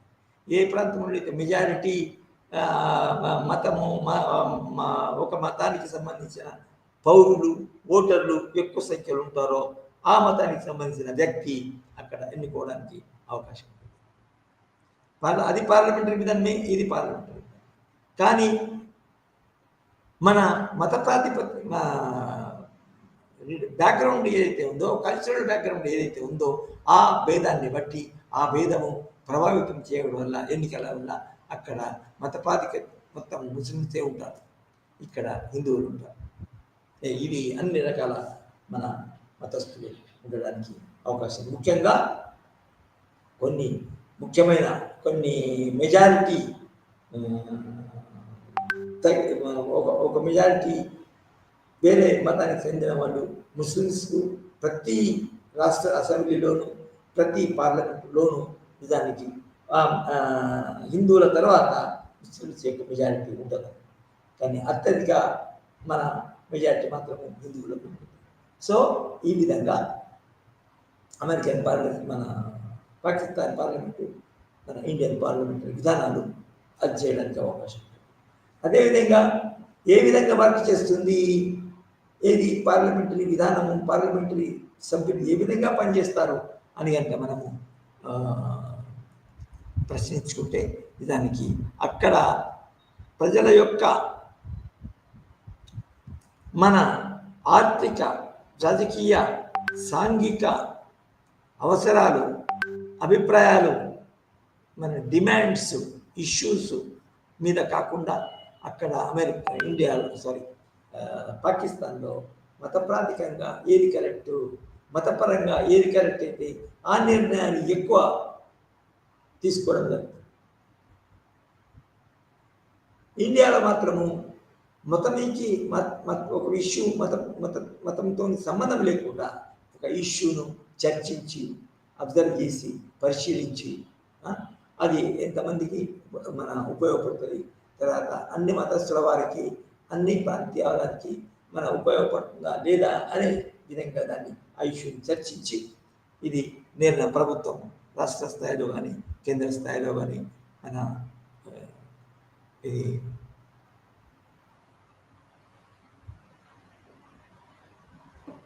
నిర్ణయాలు తీసుకొని అమలు చేయడం జరుగుతుంది. అంటే ఒకే పార్లమెంటరీ విధానం ఇది సాంస్కృతిక మత సంబంధమైన సందర్భము వేరుంటే అదే పార్లమెంటరీ విధానము, అదే ఎన్నిక విధానము ఒక విధంగా ఉంటుంది. అదే పార్లమెంటరీ విధానము ఇండియాలో అమలు చేసినప్పుడు వేరే సాంస్కృతిక, వేరే మతపరమైన వేరే పరిస్థితులు వేరే ఉన్నాయి కాబట్టి వేరే విధంగా ఆ పార్లమెంటరీ విధానము అంటే ఇక్కడ సందర్భం అనేది థీమ్, రాజకీయ మన ఇది ఆర్గనైజేషనల్ సిస్టమ్, డెమోక్రాటిక్ ఆర్గనైజేషన్ ఏదైతే ఉందో ఆ డెమోక్రాటిక్ ఆర్గనైజేషన్ ఎన్నిక విధానం ఏదైతే ఉందో ఒకే పద్ధతి ఉన్నా కూడా అది పనిచేసే పద్ధతి పాకిస్తాన్లో ఒక విధంగా ఉంటుంది, తర్వాత ఇండియాలో ఒక విధంగా. సో ఈ విధంగా ఒకే విధమైన ప్రాతినిధ్య సభలు ఉన్నా కూడా ఈ సందర్భాన్ని బట్టి, మన సాంస్కృతిక పరిస్థితులను బట్టి, భౌగోళిక పరిస్థితులను బట్టి, రాజకీయ చరిత్రను బట్టి, రాజకీయ చరిత్ర అంటే మనము భారతదేశంలో మన చాలా సుదీర్ఘమైన మన పాలన మరియు డెమోక్రాటిక్ ఎక్స్పెరిమెంట్స్ ఉన్న దేశం. కానీ పాకిస్తాన్లో 47లోనే ఏర్పడింది, 48లోనే ఏర్పడింది. కాబట్టి వాళ్ళకి కావలసినంత సరిపోయినంత మన ఏమంటారు దాన్ని అనుభవం, ఎక్స్పీరియన్స్ లేదు. కాబట్టి అదేవిధంగా పాకిస్తాన్ మన చిన్న దేశం కాబట్టి, తర్వాత డెవలప్డ్ కంట్రీ కాబట్టి అది ఇతర దేశాల యొక్క పరిస్థితులకు కూడా లోబడి వాళ్ళ యొక్క షరతులకు లోబడి పనిచేస్తుంది. కానీ ఇండియాలో మాత్రం ఆ విధంగా కాదు. కాబట్టి అక్కడ స్థిరత్వము, రాజకీయ స్థిరత్వము మరియు అడ్మినిస్ట్రేటివ్ స్థిరత్వము అప్పుడప్పుడు ఇతరుల దేశం యొక్క నిర్ణయాలకి, ఇతర దేశముల యొక్క విధానాలకి లోబడి ఉంటుంది, కట్టుబడి ఉంటుంది. అది దాని ప్రకారంగా నిజానికి ఇక్కడ అక్కడ అక్కడ పాకిస్తాన్లో ఒక ప్రభుత్వం పడిపోవచ్చు, తర్వాత కొత్త ప్రభుత్వం ఏర్పడవచ్చు. పాత ప్రభుత్వము, ఇప్పుడున్న ప్రభుత్వం పడిపోయిన తర్వాత కొత్త ప్రభుత్వము ఒక అగ్రరాజ్యానికి అనుకూలంగా అది ఏర్పాటు చేయవచ్చు. కానీ చాలా మట్టికి అమెరికాలో, ఇండియాలో ఆ విధంగా జరగదు. సో ఇది తర్వాత మనము సామాన్యంగా compare to themes of comparison అనేది ఉంటుంది. కంపేర్ టు పాలిటిక్స్ పేపర్లో ఆ థీమ్స్ ఆఫ్ కంపారిజన్ ఏంటంటే మన పొలిటికల్ పార్టీస్ కూడా, పార్టీ సిస్టమ్ కూడా ఎలా పనిచేస్తుంది, ఇది చైనాలో ఏ విధంగా పనిచేస్తుంది, ఇండియాలో ఏ విధంగా పనిచేస్తుంది, చైనాలో ఏ విధంగా పనిచేస్తుంది, ఇండియాలో అక్కడ కూడా పార్టీ సిస్టమ్ అక్కడ ఉంది, ఇక్కడ ఉంది. కానీ ఐడియాలజీ, సిద్ధాంతము మరియు థియరీ, డెమోక్రాటిక్ థియరీ అనేది అయితే ఉందో, థియరీ మన ఈ పార్టీ సిస్టమ్కి వెనుక ఉన్న పార్టీ సిస్టమ్ నడిపించే సిద్ధాంతము ఏదైతే ఉందో అక్కడిది వేరు, ఇక్కడిది వేరు.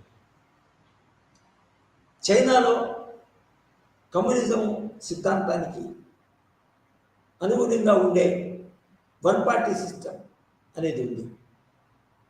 ఇండియాలో మాత్రము లేదు, ప్రతి సమూహానికి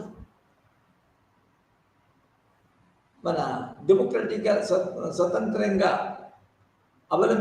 ఆలోచించే ప్రతి గ్రూప్కి వాళ్ళ ఇష్టం వచ్చిన పార్టీని స్టార్ట్ చేసుకోవచ్చు. వన్ పార్టీ సిస్టమ్ కాకుండా ఇక్కడ స్వతంత్రంగా ఆలోచించడానికి, స్వతంత్ర వ్యవస్థ ఉండడానికి, స్వతంత్ర రాజకీయ వ్యవస్థ ఉండడానికి, వ్యక్తి స్వేచ్ఛ ఉండడానికి ఇక్కడ నిజానికి ద్విపక్ష విధానం కానీ, మల్టీ పార్టీ సిస్టమ్ కానీ ఇక్కడ అవలంబించడం జరిగింది. సో ఈ విధంగా అక్కడ మన అమెరికాలో, చైనాలో మరియు ఇండియాలో ఈ రెండు మన పార్టీ సిస్టమ్ డిఫరెంట్గా ఉన్నప్పుడు దానికి అక్కడ పార్లమెంటరీ విధానం, అక్కడ కూడా పార్లమెంటరీ విధానం ఉంది, ఒక రకమైన పార్లమెంటరీ విధానం. ఇది నేషనల్ కాంగ్రెస్ అంటారు. ఇది చైనీస్ పార్లమెంట్ ఏమంటారు, నేషనల్ కాంగ్రెస్. ఇక్కడనో ఇండియన్ పార్లమెంటు, తర్వాత మన మన ప్రజాప్రతినిధి సభ అని ఇండియాలో అంటారు. దిగువ సభను మన లోక్సభ అంటారు, మన ఇది ఎగువ సభను రాజ్యసభ అంటారు. సో రెండింటిని కలిపి పార్లమెంట్ అంటారు. అక్కడ కూడా ఏమంటారు, నేషనల్ కాంగ్రెస్ అంటారు. కానీ ఆ నేషనల్ కాంగ్రెస్ అక్కడ పార్లమెంటరీ విధానంలో, వాళ్ళు అవలంబించిన పార్లమెంటరీ విధానంలో ఎన్నిక విధానం వేరుంటుంది, నిర్మాణంలో, ఏర్పాటు చేయడంలో ఉన్నట్టు ఎన్నిక విధానం వేరుంటుంది. కానీ ఇండియన్ పార్లమెంటులో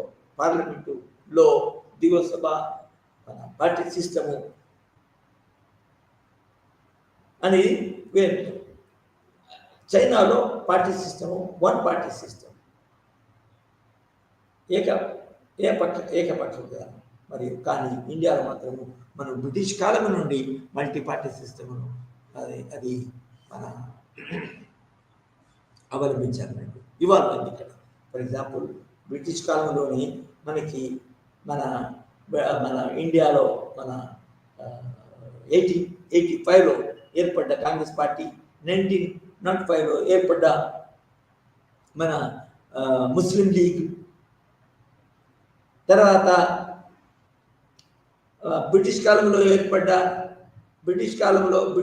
బ్రిటిష్ ప్రాంతంలో బ్రిటిష్ ఏలిన పరిపాలించిన ప్రాంతాలలో ఏర్పడ్డ మన ప్రాంతీయ పార్టీలు కానీ ఇక్కడ పనిచేసినాయి.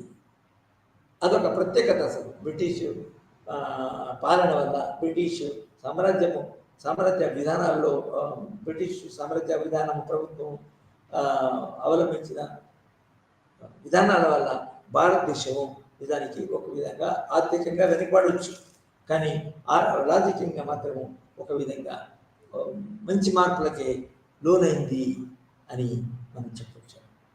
సో ఈ వాళ్ళు బ్రిటిష్ ప్రభుత్వాలు, ఫర్ ఎగ్జాంపుల్ మనము మళ్ళీ రిపీట్ చేసుకోవాల్సి వస్తుంది. బ్రిటిష్ ప్రభుత్వంలో బ్రిటిష్ పాలించిన ప్రాంతాలకి ప్రావిన్సెస్ ఏవైతే ఉన్నాయో, యునైటెడ్ ప్రావిన్స్, బెంగాలు, తర్వాత మన ముఖ్యమైన రాజ్యాలు ఏమున్నాయి, ఇది హైదరాబాద్ కాదు, హైదరాబాద్ బ్రిటిష్ వాళ్ళు వెళ్ళే వాళ్ళకి కూడా ఇది నైజాంతో మన రాజకీయ ప్రకటన. కానీ బాంబే రాష్ట్రము, బెంగాల్ రాష్ట్రము, యునైటెడ్ ప్రావిన్సెస్, బీహారు, ఇక్కడ ఇటువంటి చాలా ప్రాంతాలు మన బ్రిటిష్ వాళ్ళ కింద ఉన్నప్పుడు వాళ్ళు ఒక రకమైన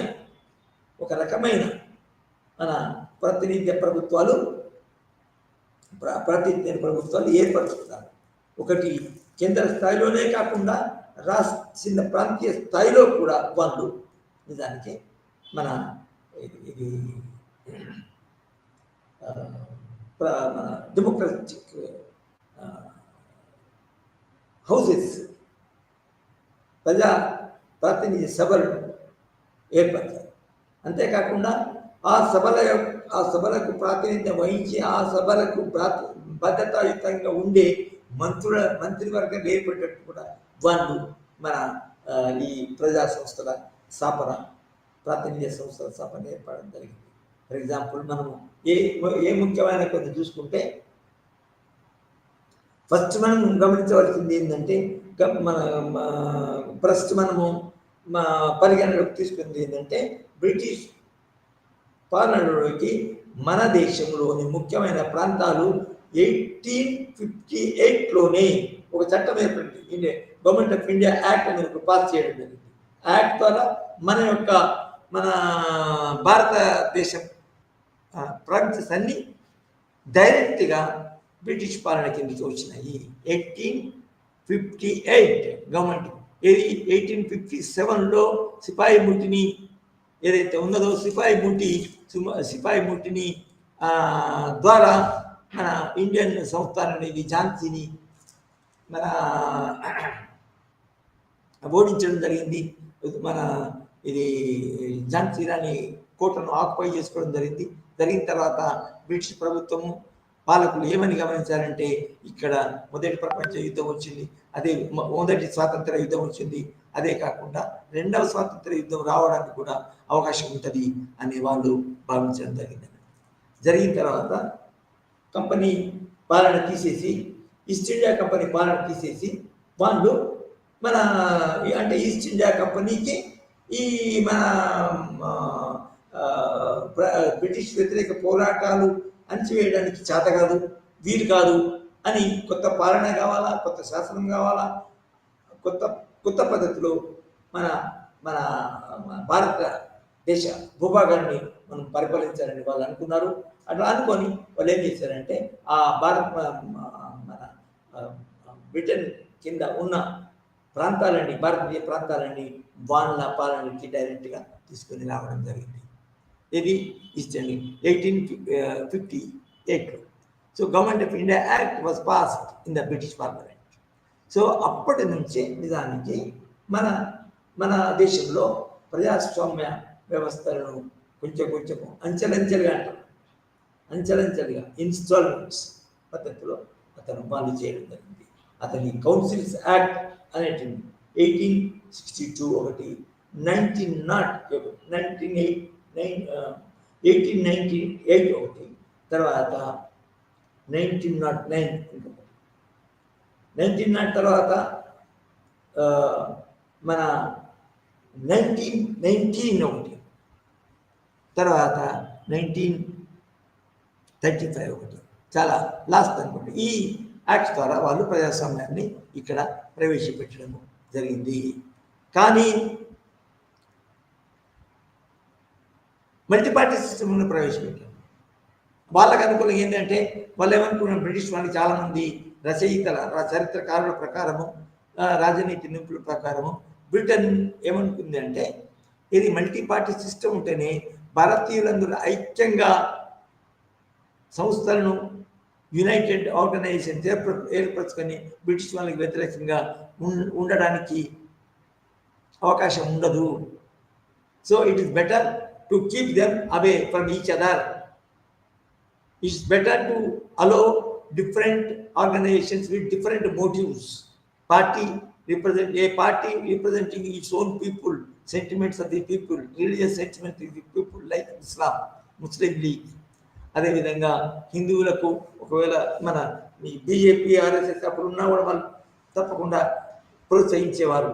ఎందుకంటే వాళ్ళ యొక్క అధికారం పడిపోయినంత వరకు వాళ్ళకు వాళ్ళ యొక్క పరిపాలన వ్యతిరేకించినంత వాళ్ళు ఏ విధమైన మన పార్టీలనైనా కూడా ప్రోత్సహించడానికి తయారున్నారు.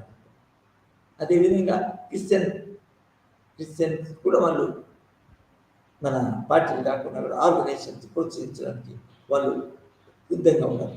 కాబట్టి బ్రిటిష్ ఇటువంటి పూర్వరంగం ఉండడం వల్ల, ఇక్కడ ఇటువంటి చరిత్ర ఉండడం వల్ల నిజానికి బ్రిటన్లో ఒక రకమైన party system, multi party system అనేది ఏర్పడింది.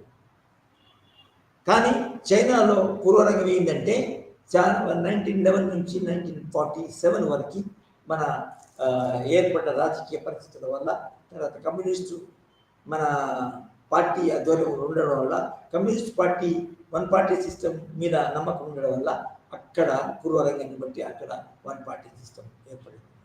సో పార్టీ సిస్టము అనేది ఒకటైనా కూడా ఒక సందర్భాలు, చారిత్రక సాంస్కృతిక సందర్భాలు వేరు వేరు ఉంటాయి కాబట్టి వేరు వేరు పార్టీ ఏర్పడడానికి అవకాశం ఉంది. సో ఇంతటితో మనం ఈ సెషన్స్ ముగిస్తున్నాం. Thank you.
Good afternoon, everyone. So today's topic of discussion is Block 2, Unit 6, Pre-Primary and Elementary Education, অর্থাৎ প্ৰাক-প্ৰাথমিক আৰু আমাৰ প্ৰাথমিক শিক্ষা ব্যৱস্থাত যেনেধৰণে আমাৰ ব্যৱস্থা আছে, কেনেকুৱা ধৰণৰ আমাৰ বিভিন্ন প্ৰভিজনছ আছে, আমি গোটেইখিনি ডিছকাছ কৰিম। আৰু ইয়াত আমি পোনপ্ৰথমে আমি এডুকেশ্যন ছিষ্টেমটো আমাৰ কিভাৱে ভাগ কৰা হৈছে সেইখিনি গোটেইখিনি আমি ইয়াতে আলোচনা কৰিম। আমি যেতিয়া pre primary and elementary education বুলি কওঁ তেতিয়া আমি আচলতে আমি কি বুজোঁ? আমি যেতিয়া প্ৰি প্ৰাইমেৰী এণ্ড এলিমেণ্টাৰী এডুকেশ্যনৰ অৰ্থাৎ প্ৰাক প্ৰাথমিক আৰু প্ৰাথমিক শিক্ষাৰ কথা কওঁ তেতিয়া আমি শিক্ষা হৈছে আটাইতকৈ এটা শক্তিশালী অস্ত্ৰ বুলি কোৱা যায়, মানে এটা পাৱাৰফুল ৱেপন বুলি কোৱা যায়, যাক আমি পৃথিৱীখন সলনি কৰিবলৈ সদায় ব্যৱহাৰ কৰিব পৰা যায়। আৰু এইখিনি কথা এই ব্যাখ্যাকাৰ নেলছন মেণ্ডেলাই কৈছিলে কি যে আমি এনেকুৱা ধৰণৰ শিক্ষা হৈছে এনেকুৱা ধৰণৰ এটা অস্ত্ৰ অৰ্থাৎ ৱেপন আমি য'ত আমি গোটেই পৃথিৱীখনক আমি কি কৰিব পাৰোঁ পৰিৱৰ্তন আনিব পাৰোঁ আমি ব্যৱহাৰত পৰিৱৰ্তন আনিব পাৰোঁ তাৰ উপৰিও আমাৰ যিপাতবোৰ আমাৰ উদ্ধতিটোৱে আছে যে পৃথিৱীখন সলনি কৰিবলৈ সদায় আমাৰ শিক্ষাৰ শক্তি ক'ব পৰা যায় শিক্ষাক আমি মানৱ সম্পদ বিকাশৰ বাবেই হওক বা বিভিন্ন ধৰণৰ বিনিয়োগ বুলিও আমি গণ্য কৰা হয় যি আমাৰ যিকোনো ৰাষ্ট্ৰৰ বিকাশত আমাক সহায় কৰা হয় তাৰ লগতে আমাৰ দেশে সাক্ষাৎকাৰ হাৰৰ প্ৰগতিৰ বিষয়ে এক গুৰুত্বপূৰ্ণ আমাৰ অগ্ৰগতি লাভ কৰিছে যিয়ে যোৱা আমাক যিমানখিনি ৭০ বছৰৰ সাহিত্যৰ আমাৰ উন্নতিৰ দিশত কৰা আমাৰ যিমানখিনি প্ৰচেষ্টাক সদায় আমাৰ প্ৰতিফলিত কৰিও আহিছে আৰু ভাৰতত অন্যতম বৃহৎ শিক্ষা ব্যৱস্থা আছে আৰু তাৰ লগত মধ্যাহ্ন ভোজনো যে যোনটো আমি লাষ্ট আমাৰ ইউনিয়নত আমি ভালদৰে ডিছকাছ কৰিছিলোঁ মধ্যাহ্ন ভোজন অৰ্থাৎ মিড ডে মিল তাৰ লগত আমাৰ জিলা প্ৰাথমিক শিক্ষাৰ কাৰ্যসূচী আমাৰ যিমানখিনি আছে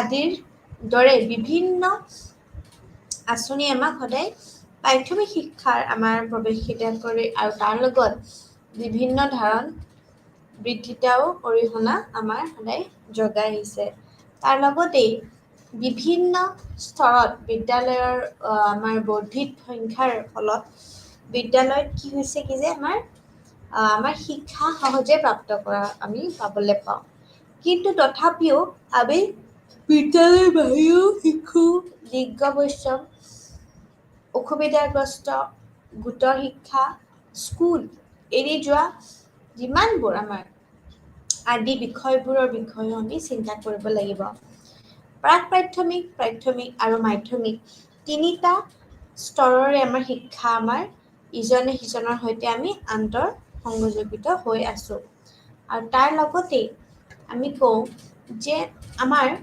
প্ৰতিটো শিশুৱে গুণগত প্ৰাক প্ৰাথমিক শিক্ষা কৰিবই লাগিব আৰু এইটো ভালদৰে প্ৰতিষ্ঠিত যে প্ৰাথমিক শিক্ষাই আমাৰ প্ৰতিটো স্তৰৰ শিক্ষা প্ৰদান কৰে তথাপিও লাখ লাখ শিশু আৰু আমাৰ প্ৰাপ্তবয়স্ক পৰাও বঞ্চিত হয় বুলি আমি ক'ব পাৰোঁ যিহেতু এই পৰ্যায়টো আমাৰ পৰৱৰ্তী শিক্ষাৰ আধাৰ বিকশিত কৰে তাৰ লগত সেই পৰ্যায়টো আমাৰ খেল আৰু আৱিষ্কাৰমুখী শিক্ষণ আমাৰ কাৰ্যকলাপৰ ওপৰতো আমাৰ গুৰুত্ব দিয়া উচিত ই সদায় যুৱমনক তাৰ সম্ভাৱনাৰ সম্পন্ন বিকাশত সহায় কৰিব লাগে আৰু তেওঁলোকৰ জীৱনৰ এই প্ৰাৰম্ভিক জীৱনৰ অভিজ্ঞতাই তেওঁলোকক সদায় শাৰীৰিক জ্ঞানীয় আৱেগিক আৰু সামাজিক বিকাশ প্ৰভাৱিত কৰা যায় তাৰ লগতে সকলোৰে বাবে শিক্ষা অৰ্থাৎ লক্ষ্যই আমাৰ বিশ্ব স্তৰৰ প্ৰাক বিদ্যালয়ৰ শিক্ষাৰ বাবে নীতিগত পদক্ষেপৰ গুৰুত্ব সূচায় আৰু জ্ঞানীৰ দৰেও আমি ভাৰতেও সদায় ইয়াৰ ৰাষ্ট্ৰীয় শিক্ষা নীতি 1986ৰ কাৰ্যসূচী অফ একশ্যন অৰ্থাৎ আৰু NEP 2020ৰ জৰিয়তে আমি এই প্ৰাক প্ৰাথমিক শিক্ষাৰ আমি উপৰিও গুৰুত্ব আৰোপ কৰা বুলি জানিব পৰা যায় এইটো আমাৰ সংবিধানৰ নিৰ্দেশনা নীতিৰ অংশ হিচাপে আমাৰ সাংবিধানিক প্ৰতিশ্ৰুতি ছেপ্টেম্বৰৰ 2013ত আমাৰ কি হৈছিলে ভাৰত চৰকাৰ আৰু নেশ্যনেল যোনখিনি আমাৰ আৰ্লি চাইল্ডহুড কেয়াৰ আছে এণ্ড এডুকেশ্যন যাক আমি ECC বুলি কওঁ নীতি অনুমোদিত কৰিছিলে এই নীতিয়ে 6 বছৰৰ তলৰ সকলো শিশুৰ বিকাশৰ বাবে সমান আৰু অনুকূল সুযোগৰ ওপৰত গুৰুত্ব দিছিলে ই সাৰ্বজনীন কৰাৰ লগতো প্ৰৱেশিকাৰ সমতা আৰু অন্তৰ্ভুক্তিৰ লক্ষ্যবোৰৰ উপলব্ধি কৰাৰ বাবে শৈশৱৰ আমাৰ যিমানখিনি প্ৰাৰম্ভিক সময়ৰ সঠিক যত্ন নিশ্চিত কৰে। NPE বা NEP অৰ্থাৎ নেশ্যনেল এডুকেশ্যন পলিচি বা নেশ্যনেল পলিচি অন এডুকেশ্যন বুলিও কয় 2020 চনে যে লগতে আমাৰ প্ৰস্তাৱ দিছিল যে প্ৰাক প্ৰাথমিক শিক্ষা ইয়াৰ ছাতিত অন্তৰ্ভুক্ত কৰিবলৈ আমাৰ RTI আইনৰ ব্যাপক পৰ্যালোচনা কৰা হ'ব। ইয়াৰ ফলস্বৰূপে বিনামূলীয়া আৰু বাধ্যতামূলক মানদণ্ডৰ প্ৰাক প্ৰাথমিক শিক্ষাক আমি কি কওঁ যে RTI আইনৰ এক অবিচ্ছেদ অংশ হিচাপে আমি অন্তৰ্ভুক্ত কৰা হ'ব। বৰ্তমান প্ৰাক প্ৰাথমিক শিক্ষা আৰু তাৰ লগত ব্যক্তিগত প্ৰাক বিদ্যালয়ৰ হাতত আছে, যিবোৰ সমাজৰ কেৱল কিছুমান শ্ৰেণীৰ বাবে উপলব্ধ। আৰু ৰাষ্ট্ৰীয় শিক্ষা নীতি 2020 লক্ষ্য হৈছে যে আমাৰ যিমানখিনি প্ৰতিটো অন্তৰ্ভুক্ত কৰা যি বিশেষকৈ সামাজিকভাৱে পিছপৰা আমাৰ অংগনবাদী বা আমাৰ প্ৰাক বিদ্যালয়ৰ শিক্ষকৰ বাবে আমি শিক্ষকসকলক আমি প্ৰশিক্ষণা এক গুৰুত্বপূৰ্ণ বিষয় হয়। NCERT যে প্ৰাক প্ৰাথমিক শিক্ষাৰ বাবে আমাৰ পৰিকাঠামো বা আমাৰ বিকশিত কৰিব, যি শিক্ষকসকলক গতি প্ৰদান কৰিব লাগে।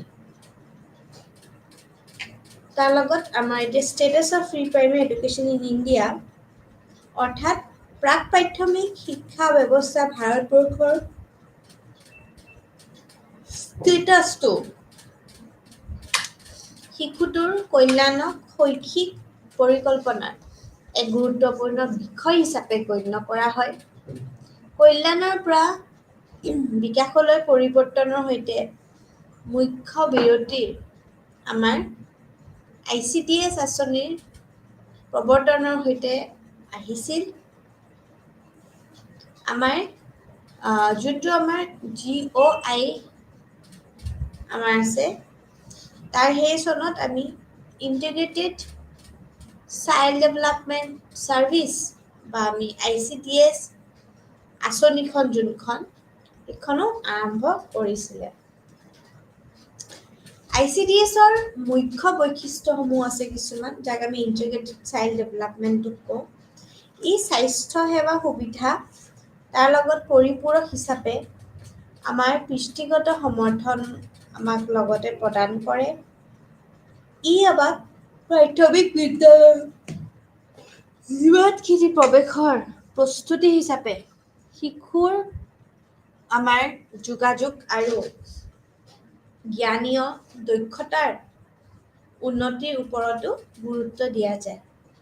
আৰম্ভণিতে ইয়াক আমি কেইখনমান ৰাজ্যত এটা প্ৰকল্প হিচাপে আৰম্ভ কৰা হৈছিল, কিন্তু বৰ্তমান ই বহুতো আমাৰ গ্ৰাম্য আৰু জনজাতীয় অঞ্চলৰ লগতে কিছুমান নগৰীয় আমাৰ পকেট সামৰি লৈছে, যিয়ে মুখ্যতে দুখীয়া শিশুসকলকো লক্ষ্য কৰি লৈছে। ভাৰতত প্ৰাক বিদ্যালয় শিক্ষা হয় ব্যক্তিগত বিদ্যালয়ৰ দ্বাৰা বা আমাৰ অংগনবাদী বুলি যাক কয় তাৰ কেন্দ্ৰৰ জৰিয়তে হয় প্ৰদান কৰা হয়। প্ৰাক প্ৰাথমিক শিক্ষাৰ অংগনবাদী আমাৰ প্ৰণালীয়ে ভাৰতৰ বহুতো ঠাইত আমাৰ কি হৈছে যথেষ্টখিনি সফলতাৰ কাম কৰিছে। আৰু তাৰ লগতেই আমাৰ বিশেষকৈ মাতৃ আৰু নৱজাতকৰ আমাৰ যিমানখিনি স্বাস্থ্য সেৱাৰো ক্ষেত্ৰতো কাম কৰিছে। এই কেন্দ্ৰবোৰে সঁচাকৈ অভিভাৱকসকলক সমৰ্থন কৰাত আৰু সম্প্ৰদায় আমাৰ যিমানখিনি গঢ়ি তোলাত সহায় কৰিছে। তেওঁলোকে গুৰুত্বপূৰ্ণ পুষ্টি আৰু স্বাস্থ্যৰ আমাৰ সজাগতা, টীকাকৰণ, মৌলিক স্বাস্থ্য পৰীক্ষা, তাৰ লগত আমাৰ ৰেফাৰেল আৰু স্থানীয় প্ৰণালীয়ে আমাৰ সংযোগ প্ৰদান কৰাটো আমাক সহায় কৰিছে। প্ৰি প্ৰাইমেৰী এডুকেশ্যনৰ যদি আমি কেৰেক্টাৰিষ্টিক্স কওঁ, অৰ্থাৎ প্ৰাক প্ৰাথমিক শিক্ষা ব্যৱস্থাৰ কিছুমান আমি বৈশিষ্ট্য বুলি যদি কওঁ, যে ভাৰতত আমাৰ কি আছে, অনুযান্ত্ৰিক খণ্ডত প্ৰাক প্ৰাথমিক শিক্ষা হৈছে এটা অনিয়ন্ত্ৰিত আমাৰ কাৰণ কোনো সঠিক নিৰ্দেশনা নাই। অৱশ্যে দিল্লী বা অন্ধ্ৰপ্ৰদেশ আদিৰ দৰে কেইখনমান ৰাজ্যত উত্তৰ প্ৰদেশৰ ই ভাৰতৰ অন্যান্য প্ৰান্তৰ তুলনাত অধিক সংগঠিত হোৱা দেখা যায়। ৩ পৰা ৬ বছৰীয়া শিশু সমৰ্থন আৰু যত্ন।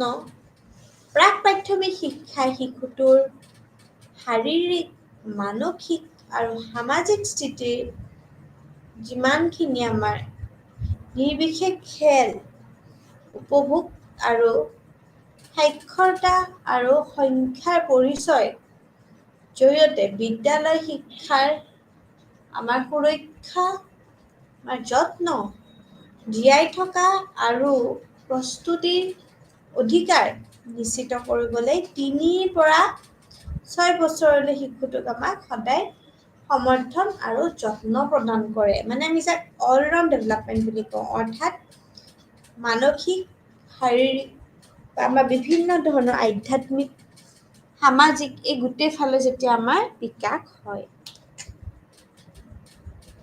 সৰ্বাধিক বিকাশ। প্ৰাক প্ৰাথমিক শিক্ষাই শিশুটোক আমাক তেওঁলোকৰ আমাৰ সদায় কি কৰে, যে আমি কেনেকে আমাৰ যিমানখিনি এয়া আছে আমি কেনেকে কৰিব পাৰোঁ। তাৰ লগতে আমি আৱেগিক যোগাযোগ দক্ষতা, প্ৰাক প্ৰাথমিক শিক্ষাৰ শিশুসকলক তেওঁলোকৰ সৰ্বাধিক বিকাশত সহায় কৰি আহিছে। ই সুবিধাবঞ্চিত গোটৰ বাবে বিশেষ প্ৰয়োজনীয়তা থকা বা জাতিগত সংখ্যালঘুসকলৰ শিশুসকলক উপযুক্ত গুৰুত্ব দিব লাগে বুলি কয়। আৱেগিক যোগাযোগ দক্ষতা আৰু সামাজিক দক্ষতা বৃদ্ধি কৰা। প্ৰাক প্ৰাথমিক শিক্ষাৰ গুৰুত্বপূৰ্ণ বৈশিষ্ট্য হৈছে সামাজিক আদান প্ৰদান কৰা। শিশুৱে তেওঁলোকৰ বয়সৰ আন শিশুৰ সৈতে বাৰ্তালাপ কৰিবলৈ শিকে আৰু তেওঁলোকে সদায় সৰু সৰু গোটৰ বাৰ্তালাপ তেওঁলোকৰ চিন্তা শুনিবলৈ আৰু ভাগ বতৰা কৰিবলৈ শিকে বুলি কয়। অভিভাৱক আৰু অন্যান্য যত্ন আমাৰ লৌতাসকলক সমৰ্থন কৰে। প্ৰাক প্ৰাথমিক শিক্ষাই শিশুৰ বাবে প্ৰয়োজনীয় জ্ঞানসমূহ, দক্ষতা সম্পৰ্কে নিৰ্দেশনা দি অভিভাৱকসকলক সমৰ্থন আগবঢ়ায়। এলিমেণ্টাৰী এডুকেশ্যন অৰ্থাৎ প্ৰাথমিক শিক্ষা ৬ পৰা ১১ বছৰ আৰু উচ্চ প্ৰাথমিক ১১ পৰা ১৪ বছৰ বয়সৰ আমাক গোট সামৰি লয়। আশা কৰা হয় যে তেওঁলোকে সদায় আধাৰ দক্ষতা যেনে সৰলতা, সংখ্যা, যুক্তি আৰু সামাজিক দক্ষতাৰ আমাৰ পঢ়িবলৈ আৰু লিখিবলৈ সামৰ্থ্য প্ৰাপ্ত কৰিব লাগে। ই সদায় সাহস, কৌতূহল আৰু আমাৰ বুজাবুজিৰ সৃষ্টি কৰিব লাগিব বুলি কয়। ঠিক তেনেকেই স্বাধীনতাৰ পিছৰ পৰাই আমি ৬ পৰা ১৪ বছৰ বয়সৰ শিশুসকলক বিনামূল্য আৰু বাধ্যতামূলক শিক্ষা প্ৰদান কৰাৰ লক্ষ্য প্ৰাপ্ত কৰিবলৈ চেষ্টা কৰি আহিছোঁ। বিনামূল্য আৰু বাধ্যতামূলক শিক্ষাৰ অধিকাৰ আইন ২০০৯ ৰূপায়ণ এক আইনী পৰিকাঠামো প্ৰদান কৰি আহিছে, যি ৬ পৰা ১৪ বছৰ বয়সৰ সকলো শিশুক প্ৰাথমিক শিক্ষাৰ বিনামূল্য আৰু বাধ্যতামূলক নামভৰ্তি কৰা, তাৰ লগত উপস্থিতি আৰু সম্পূৰ্ণ কৰাৰ অধিকাৰো প্ৰদান কৰে। ঠিক তেনেকে আমি কওঁ যে সকলোৰে বাবে সমান সুযোগৰ ব্যৱস্থাৰ জৰিয়তে আমি গণতন্ত্ৰৰ সামাজিক গাঁথনি শক্তিশালী কৰাৰ ক্ষেত্ৰত আমাৰ ইউনিভাৰ্চেল এলিমেণ্টাৰী এডুকেশ্যনৰ অৰ্থাৎ UEE আমাৰ কওঁ যে UEE ভূমিকা আমাৰ স্বাধীনতাৰ পিছৰ পৰা গ্ৰহণ কৰা হৈছে। শিক্ষাৰ বাৰ্ষিক স্থিতি পুঁজিবাদত অৰ্থাৎ আমাৰ 2012 অনুসৰি SSA 6 পৰা 14 বছৰৰ বয়সৰ সকলো গ্ৰাম্য শিশুৰ 96.5% বিদ্যালয়ত নামভৰ্তি কৰা হৈছিলে। চতুৰ্থ বাৰ্ষিক জৰীপত 96% তকৈও অধিক নামভৰ্তিৰ প্ৰতিবেদন আহিছে।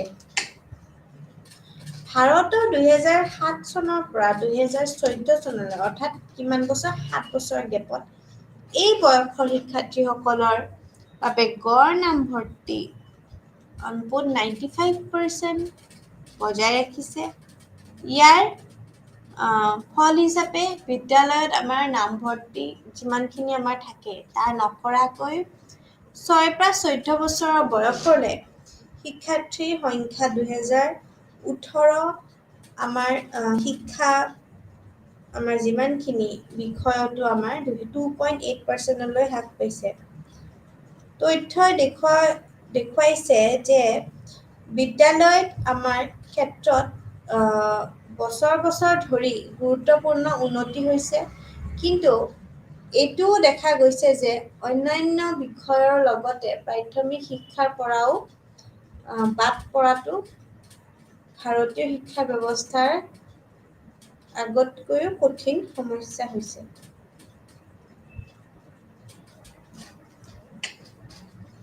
বিশ্ববিদ্যালয় শিক্ষা আয়োগ অৰ্থাৎ ইউনিভাৰ্চিটি এডুকেশ্যন কমিশ্যন, তাৰ লগত মাধ্যমিক শিক্ষা আয়োগ, তাৰ লগত মাধ্যমিক শিক্ষাটো 1952 আৰু এইটো 1948, কোঠাৰী আয়োগ আদি বিভিন্ন আয়োগেও বিদ্যালয় শিক্ষাৰ গুণগত আমাৰ যিমানখিনি উন্নতিৰ ওপৰত সদায় গুৰুত্ব আৰোপ কৰে।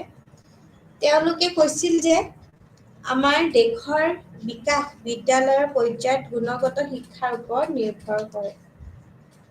প্ৰাথমিক শিক্ষাৰ সাৰ্বজনীনকৰণৰ লক্ষ্য 1960 চনত স্থাপন কৰা হৈছিলে। ৰাষ্ট্ৰীয় শিক্ষা নীতি 1968 যে প্ৰথমবাৰৰ বাবে ভাৰতত নাগৰিকসকলৰ মানদণ্ড শিক্ষা প্ৰদান কৰাৰ বাবে শিক্ষাৰ ওপৰত আমাৰ DPP আমাৰ যিমানখিনি 6% পৰামৰ্শ দিছিলে। আমাৰ UEAৰ লক্ষ্যৰ দিশত গুৰুত্বপূৰ্ণ প্ৰচেষ্টা কৰা হৈছিলে। ৰাষ্ট্ৰীয় শিক্ষা নীতিয়ে 1979 14 বছৰ বয়সলৈ সকলো শিক্ষাৰ্থীৰ বাবে বিনামূলীয়া নিৰ্দেশনাৰ ওপৰতো গুৰুত্ব আৰোপ কৰিছিলে। প্ৰাথমিক শিক্ষা সাধাৰণতে প্ৰকৃতিৰ হ'ব লাগে আৰু নিৰ্দিষ্ট নহয়। ৰাষ্ট্ৰীয় শিক্ষা নীতিয়ে 1986 6 পৰা 14 বছৰ বয়সৰ শিশুৰ বাবে সাৰ্বজনীন প্ৰৱেশাধিকাৰী আৰু নামভৰ্তিৰ লগতে শিক্ষাৰ মানদণ্ড ধৰি ৰখা আৰু উন্নত কৰাৰ ওপৰতো গুৰুত্ব আৰোপ কৰিছিলে। NP 1986 গুৰুত্ব আৰোপ কৰিছিল যে প্ৰাথমিক শিক্ষা শিশু কেন্দ্ৰীভূত আৰু কাৰ্যকলাপৰ ওপৰতো আধাৰিত হ'ব লাগে। শাৰীৰিক আমাৰ যিমানখিনি শাস্তিৰ কোনো স্থান থাকিব নালাগে। প্ৰাথমিক শিক্ষাৰ স্থিতি উন্নত কৰিবলৈ আমি অপাৰেশ্যন আমাৰ ব্লেকবৰ্ডৰ উচ্চ প্ৰাথমিক আমাৰ যিমানবোৰ শ্ৰেণীবোৰো সামৰি ল'ব। কাৰ্যসূচী অফ একশ্যন যিমানখিনি থাকে POA 1992 যেও 6 পৰা 14 বছৰ বয়সৰ শিশুৰ বাবে বিনামূলীয়া আৰু প্ৰয়োজনীয় শিক্ষাৰ ব্যৱস্থা কৰাত অৰিহণা যোগাইছিলে। প্ৰাথমিক শিক্ষাৰ স্থিতি উন্নত কৰাৰ বাবে অপাৰেশ্যন ব্লেকবৰ্ড প্ৰগ্ৰেম শক্তিশালী কৰা হৈছিলে। ভাৰত চৰকাৰৰ প্ৰাথমিক শিক্ষাৰ প্ৰৱেশাধিকাৰ আৰু ধাৰণ উন্নত কৰাৰ বাবে নৱম পঞ্চমবাৰ্ষিক পৰিকল্পনাৰ সময়ত দুটা ডাঙৰ পদক্ষেপ গ্ৰহণ কৰিছিলে। উপৰিও সকলোবোৰ প্ৰচেষ্টা প্ৰাথমিক শিক্ষাত নামভৰ্তি আৰু ধাৰণ উন্নত কৰিছে। তাৰ লগত আমাৰ কিছুমান এলিমেণ্টাৰী এডুকেশ্যনৰ ফিচাৰ্ছ আছে, অৰ্থাৎ প্ৰাথমিক এডুকেশ্যনৰ কিছুমান আমাৰ বৈশিষ্ট্য আছে। গুণগত শিক্ষাৰ উপৰিও আমি গুৰুত্ব দিয়ক আমাৰ UEE যে প্ৰাথমিক পৰ্যায়লৈকে আমি অষ্টম শ্ৰেণী বা আমি মানদণ্ড শিক্ষাৰ ওপৰত বিশেষ গুৰুত্ব আৰোপ কৰে আৰু তাৰ লগতে আমাৰ প্ৰৱেশিকা আৰু ধাৰণো আমাৰ লগতে চায়। বিনিয়োগ কৰি যে প্ৰাথমিক শিক্ষাৰ মানৱ সম্পদত আমাৰ বিনিয়োগ হিচাপে গণ্য কৰা হয়, ইয়াৰ উভতি অহাটো আমাৰ বহু গুণ। সাৰ্বজনীন প্ৰৱেশিকাৰ আৰু নামভৰ্তিৰ দিশত অগ্ৰগতি। ভাৰত চৰকাৰে প্ৰৱেশিকাৰ প্ৰদানৰ বাবে বিভিন্ন ক্ষেত্ৰত বিদ্যালয়ৰ সংখ্যা বৃদ্ধি কৰিছে। 2015-16 বছৰৰ তথ্য অনুসৰি 840,546খন প্ৰাথমিক আৰু 429,624 মানে 4,29,624 আমাৰ 24খন উচ্চ প্ৰাথমিক বিদ্যালয় আছে আৰু আমাৰ 8,40,500 আমাৰ 46খন প্ৰাথমিক আৰু 4,29,624খন আমাৰ উচ্চ প্ৰাথমিক বিদ্যালয় আহে, যিহে আমাৰ মানে লক্ষ্য প্ৰাপ্ত কৰাত সহায় কৰি আহিছে। তাৰ লগত ই প্ৰাথমিক শিক্ষাত নামভৰ্তি বৃদ্ধি কৰাতো সহায় কৰিছে। প্ৰাথমিক শিক্ষাত সামাজিক শ্ৰেণীৰ ব্যৱধান আমাৰ দূৰ কৰা, সুবিধা বঞ্চিত জনসংখ্যা গোট যেনে অনুসূচিত জাতি আৰু অনুসূচিত আমাৰ জনজাতি, সংখ্যালঘু সম্প্ৰদায়ৰ শিশু আৰু বিষয় প্ৰয়োজনীয় থকা শিশুৰ প্ৰাথমিক শিক্ষাত নামভৰ্তি যথেষ্ট বৃদ্ধি পাইছে। সাৰ্বজনীন ধৰণৰ দিশত অগ্ৰগতি ধৰণ হৈছে আমাৰ লগত বিদ্যালয়ৰ পৰ্যায়ৰ বিভিন্ন পদক্ষেপ দেখুৱাইছে যে 2009-10 আমাৰ বৰ্ষৰ পৰা প্ৰাথমিক শিক্ষাত আমাৰ ড্ৰপ আউট হাৰ ক্ৰমান্বয়ে হ্ৰাস পাই আহিছে। মৌলিক মানৱ অধিকাৰ বিভিন্ন আন্তৰ্জাতিক আমাৰ সন্মিলন, নীতি আৰু নথিপত্ৰই আমাৰ স্বীকাৰ কৰিছে যে বিনামূল্যে শিক্ষাৰ অধিকাৰ সকলোৰে বাবে। এনে আমাৰ এটা সন্মিলনত আমাৰ স্বাস্থ্যকৰ্মী হিচাপে ভাৰতত বিনামূল্য আৰু বাধ্যতামূলক শিক্ষাৰ ব্যৱস্থাও কৰিব লাগিব। ঠিক তেনেকৈ মধ্যাহ্ন ভোজন আমাৰ MDM মিড ডে মিল আঁচনি আমাৰ হৈছে চৰকাৰী বিদ্যালয়ত প্ৰাথমিক পৰ্যায়ৰ শিক্ষাৰ এক অবিচ্ছেদ্য অংশ, যি আমাৰ GER বৃদ্ধি অৰ্থাৎ গ্ৰছ এনৰলমেণ্ট ৰেচিঅ'ৰ বৃদ্ধিৰ লগত ধৰি ৰখাত যথেষ্ট অৰিহণা যোগাইছে। SSA অৰ্থাৎ সৰ্বশিক্ষা আঁচনি, ইয়াক UEEৰ বাবে ভাৰতত মুখ্য কাৰ্যসূচী হিচাপে ৰূপায়ণ কৰা হৈছে। ইয়াৰ সামগ্ৰিক লক্ষ্যবোৰৰ ভিতৰতে আমাৰ আছে সাৰ্বজনীন প্ৰৱেশিকাৰ আৰু ধৰি ৰখা শিক্ষাৰ ক্ষেত্ৰতো আমি ক'ব পাৰোঁ যে আমাৰ লিংগ আৰু সামাজিক শ্ৰেণীৰ যিমানখিনি আমাৰ ব্যৱধান আছে দূৰ কৰা আৰু শিশুৰ লগতে আমাৰ শিক্ষাৰ আমাৰ বৃদ্ধিও কৰা হয়। ঠিক তেনেকেই আমাৰ যিমানখিনি আমাৰ মেনেজমেণ্ট টাইপছ আছে, এতিয়া আমি মেনেজমেণ্ট টাইপছ বুলি ক'লে শৈক্ষিক পৰিসংখ্যাৰ ওপৰত আমাৰ অষ্টম জৰীপ অনুসৰি ভাৰতত প্ৰায় 13 লাখ স্বীকৃত বিদ্যালয় বিভিন্ন প্ৰকাৰৰ ব্যৱস্থাপনাৰ দ্বাৰা প্ৰচলিত হয়। বিদ্যালয়বোৰত ভিতৰত আছে যে দেশৰ প্ৰাথমিক 59%, উচ্চ প্ৰাথমিক 27%, মাধ্যমিক 9% আৰু উচ্চতৰ মাধ্যমিক বিদ্যালয় 5%। এই বিদ্যালয়বোৰক গ্ৰাম্য 84% আৰু নগৰীয় 16%, অৰ্থাৎ 16% অঞ্চলৰ সন্দৰ্ভত আমাৰ শ্ৰেণীবদ্ধ কৰা হৈছে আৰু তাৰ লগত ভাৰতত এই বিদ্যালয়বোৰত বিভিন্ন আমাৰ প্ৰকাৰৰ ব্যৱস্থাপনাৰ দ্বাৰাও আমাৰ পৰিচালিত হয়। ঠিক তেনেকেই বহলভাৱে যদি কওঁ, আমাৰ কিছুমান ব্যৱস্থাপনা আছে, যেনেকে প্ৰথমটো হৈছে চৰকাৰ।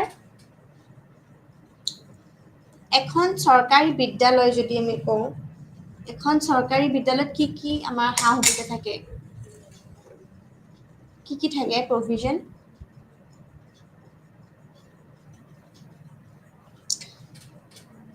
এখন চৰকাৰী বিদ্যালয় ৰাজ্য চৰকাৰ বা কেন্দ্ৰীয় চৰকাৰ বা ৰাজহুৱা খণ্ডৰ প্ৰতিষ্ঠান বা চৰকাৰৰ দ্বাৰা সম্পূৰ্ণভাৱে বিত্তীয় স্বাস্থ্যজনিত সংগঠনৰ দ্বাৰা পৰিচালিত হয়। স্থানীয় আমাৰ সংস্থা, যেনে আমাৰ জিলা পৰিষদ, পৌৰ নিগম, পৌৰ সমিতি, তাৰ লগত অধিষ্ঠিত আমাৰ এলেকা কিছুমান থাকে, যি আমাৰ সমিতি আৰু কেণ্টনমেণ্ট বৰ্ডৰ বুলি কয়। দৰে পঞ্চায়তী ৰাজ আৰু স্থানীয় আমাৰ যিমানবোৰ সংস্থাৰ প্ৰতিষ্ঠানৰ দ্বাৰা স্থানীয় সংস্থা এখন বিদ্যালয় পৰিচালনা কৰা হয় বুলি কয়। ব্যক্তিগত সাহায্য মানে পাৰ্চনেল এচিষ্টেন্স বুলি যাক কয়। ঠিক তেনেকে যে ব্যক্তিগত সাহায্যপ্ৰাপ্ত আমাৰ বিদ্যালয় এখনক আমি ব্যক্তি অৰ্থাৎ আমাৰ বা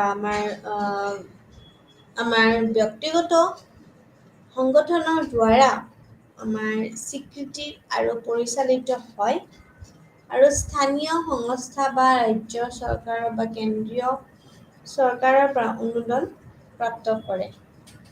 ব্যক্তিগত অসহায় বিদ্যালয় এখন ব্যক্তিগত বা ব্যক্তিগত সংগঠনৰ দ্বাৰা স্বীকৃতি আৰু পৰিচালিত হয় আৰু চৰকাৰী বা স্থানীয় সংস্থাৰ পৰা কোনো অনুদান প্ৰাপ্ত নকৰে। স্বীকৃতি নহয়। এখন বিদ্যালয় যিকোনো ব্যক্তি বা ব্যক্তিগত সংগঠনৰ দ্বাৰা পৰিচালিত হয় আৰু ৰাজ্য চৰকাৰ বা চৰকাৰৰ অনুমতি বৰ্ডৰ পৰা কোনো ধৰণৰ স্বীকৃতি নাথাকে। চৰকাৰী বিদ্যালয় 66%, স্থানীয় সংস্থাৰ বিদ্যালয় 14%, ব্যক্তিগতভাৱে পৰিচালিত আমাৰ সাহায্যপ্ৰাপ্ত বিদ্যালয় 7% আৰু ব্যক্তিগত সাহায্য বিদ্যালয় 13%। বেছিভাগ চৰকাৰী বিদ্যালয় 91% আৰু স্থানীয় সংস্থাৰ বিদ্যালয় 90% গ্ৰাম্য ভাৰতৰ প্ৰয়োজনীয়তাবোৰ পূৰণ কৰি আছে। আনহাতে ব্যক্তিগতভাৱে পৰিচালিত সাহায্যপ্ৰাপ্ত বা ব্যক্তিগত অসহায় ব্যৱস্থাপনাৰ দ্বাৰা পৰিচালিত বিদ্যালয়ৰ ক্ষেত্ৰত এই সংখ্যা অতি কম বুলি কোৱা গৈছে। ব্যক্তিগতভাৱে পৰিচালিত সাহায্যপ্ৰাপ্ত বা ব্যক্তিগত অসহায় ব্যৱস্থাপন বিদ্যালয়সমূহ আমি নগৰ অঞ্চলত আছে বুলি কয় আৰু তাৰ লগতে আমাৰ ভাৰত চৰকাৰৰ আমাৰ যোনখিনি পৰিচালিত বা আমাৰ বিদ্যালয়সমূহৰ আমাৰ যিমানখিনি আমাৰ পৰিপূৰকভাৱে আমি হিচাপে এটা বৃহৎ ব্যক্তিগত আমি ক'ব পাৰোঁ আৰু তাৰ লগতে আমি 6 পৰা 14 বছৰৰ ভিতৰতো আমি সেইখিনি আমি ক'ব পাৰোঁ।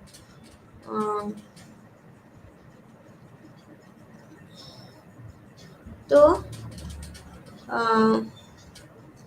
6 পৰা 14 বছৰ বয়সৰ প্ৰাপ্তত আমি 29% শিশুৱে ব্যক্তিগত আমাৰ বিদ্যালয়ৰ জৰিয়তে বিদ্যালয় প্ৰাপ্ত হৈছে। ঠিক তেনেকে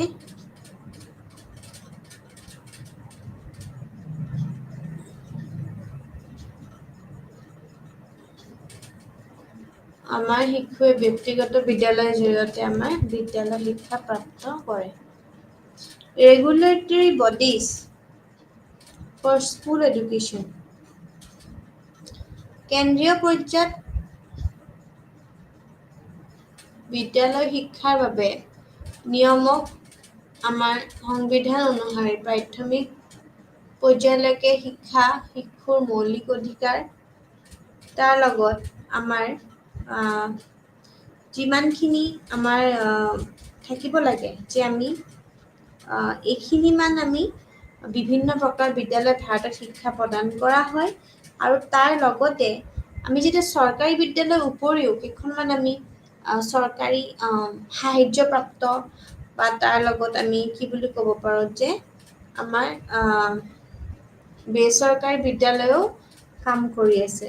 ঠিক তেনেকৈ কওঁ যে আমি যিমানখিনি আমাৰ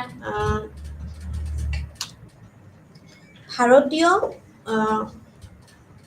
সংবিধান অনুসৰি আমি বিদ্যালয়খনত লোভজনক সত্ৰ হিচাপে খুলিব পাৰি কেৱল এক দায়িত্ব নাশ বা সমাজৰ দ্বাৰা পৰিচালিত আৰু অলাভজনক চৰিত্ৰ আছে বুলি কয়। প্ৰতিখন বিদ্যালয়ত আমাৰ সংশ্লিষ্ট ৰাজ্য চৰকাৰৰ পৰা কেন্দ্ৰীয় বা ৰাজ্য কেন্দ্ৰীয় নাচিত অঞ্চলৰ বোৰ্ড আৰু তথাপিও প্ৰমাণপত্ৰ আমাৰ NUCৰ পৰা সংশ্লিষ্ট হ'ব লাগিব। এই দুটা মৌলিক প্ৰয়োজনীয়তাৰ লগতে আমাৰ বিদ্যালয়খনতো আমাৰ সময়ে সময়ে আমি কি কৰিব লাগিব, কেন্দ্ৰ আৰু ৰাজ্যিক আমাৰ কৰ্তৃপক্ষৰ নিয়ম আৰু মানদণ্ডৰ দ্বাৰা আমাৰ পৰিচালিত হ'ব লাগিব বুলি কয়।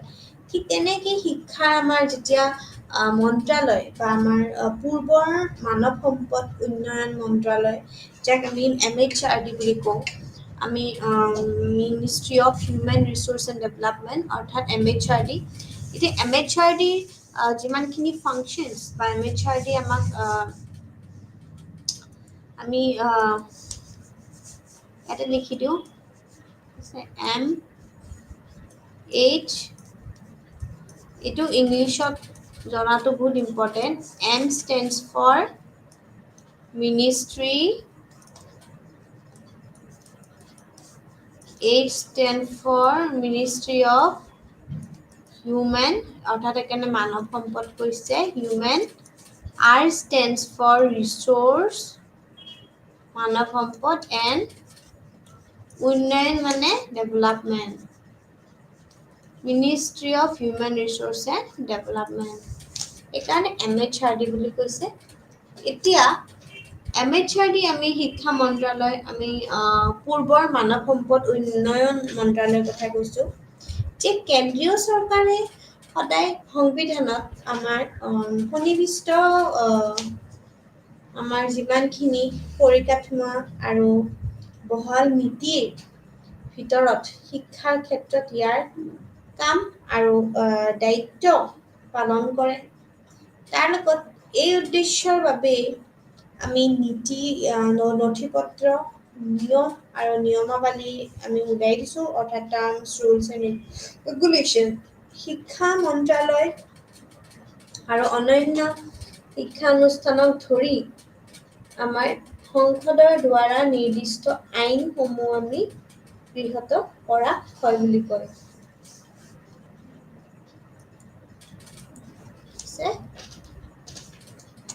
মানৱ সম্পদ উন্নয়ন মন্ত্ৰালয় অৰ্থাৎ MHRD আমাৰ যেতিয়া সৃষ্টি কৰা হৈছিলে, ইয়াৰ মুখ্য উপাদান আমাৰ অৰ্থাৎ বিদ্যালয়ৰ শিক্ষা অৰ্থাৎ ইউনিভাৰ্চিটি এডুকেশ্যন আৰু সাক্ষৰতা লিটাৰেচি বিভাগ, মানে আমাৰ লিটাৰেচি ডিপাৰ্টমেণ্ট, বিভিন্ন স্তৰৰ শিক্ষা অৰ্থাৎ অল লেভেলছ অফ এডুকেশ্যন, যেনে প্ৰাথমিক বিদ্যালয় শিক্ষা অৰ্থাৎ প্ৰাইমেৰী এডুকেশ্যন, মাধ্যমিক এডুকেশ্যন মানে ছেকেণ্ডাৰী এডুকেশ্যন আৰু শিক্ষক প্ৰশিক্ষণৰ অৰ্থাৎ টিচাৰ ট্ৰেইনিং প্ৰচেষ্টা কৰিও আছে বুলি কয়। তেনেকেই ভাৰতত প্ৰাক প্ৰাথমিক আৰু প্ৰাথমিক আমাৰ যিমানখিনি শিক্ষাৰ মানদণ্ড সেইখিনি আমি উন্নত কৰাৰ লগতে আমাৰ বাবে কেন্দ্ৰ আৰু ৰাজ্য কেন্দ্ৰীয়ৰো আমাৰ তাৰ লগত আমাৰ শাসিত অঞ্চলৰ দ্বাৰা বিভিন্ন আঁচনি পৰিচালনাও কৰা হয় বুলি কয়। ঠিক তেনেকেই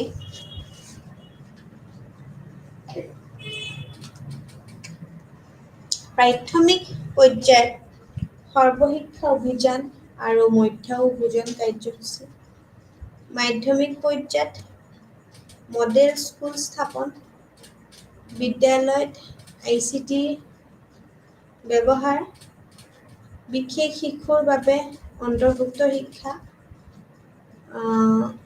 ছোৱালীৰ ছাত্ৰাবাস আৰু আমাৰ যিমানখিনি সাক্ষৰ ভাৰত কাৰ্যসূচী, বিদ্যালয় শিক্ষা আৰু সাক্ষৰতা বিভাগৰ মুখ্য কাৰ্যসূচী আমি ই আহিছে আৰু তাৰ লগতে ৰাষ্ট্ৰীয় শৈক্ষিক গৱেষণা অৰ্থাৎ প্ৰশিক্ষণ পৰিষদ মানে আমি NCERT, ৰাষ্ট্ৰীয় শৈক্ষিক গৱেষণা আৰু প্ৰশিক্ষণ পৰিষদ 1961 চনত এক আমাৰ আমি ক'ব পাৰোঁ যে সংগঠনত হিচাপে প্ৰতিষ্ঠা কৰা হৈছিলে, যাক কাৰ্যসূচী আহিছিল যে শিক্ষাৰে আমাৰ উমৈহতীয়া প্ৰণালী ৰচনা আৰু তাৰ লগত আমি কওঁ যে সমৰ্থন কৰা হৈছিলে, অৰ্থাৎ চৰিত্ৰত ৰাষ্ট্ৰীয় আমাৰ যিমানখিনি এক সময়ত আমাৰ সমগ্ৰ দেশৰ আমাৰ বিবিধ সংস্কৃতিৰ প্ৰকাশত সহায় আৰু উৎসাহ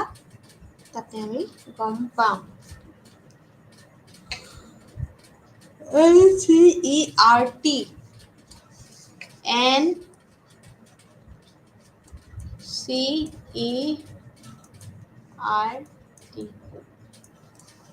So what stands for NCERT? আমিতো শুনিয়ে থাকোঁ NCERT book publications, হয়নে নহয়?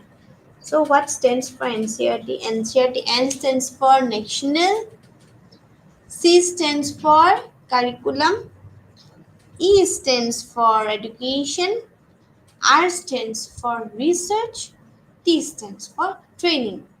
অৰ্থাৎ ৰাষ্ট্ৰীয় কি ৰাষ্ট্ৰীয় পাঠ্যক্ৰম শৈক্ষিক আৰু গৱেষণাৰ প্ৰশিক্ষণ, ঠিক আছে।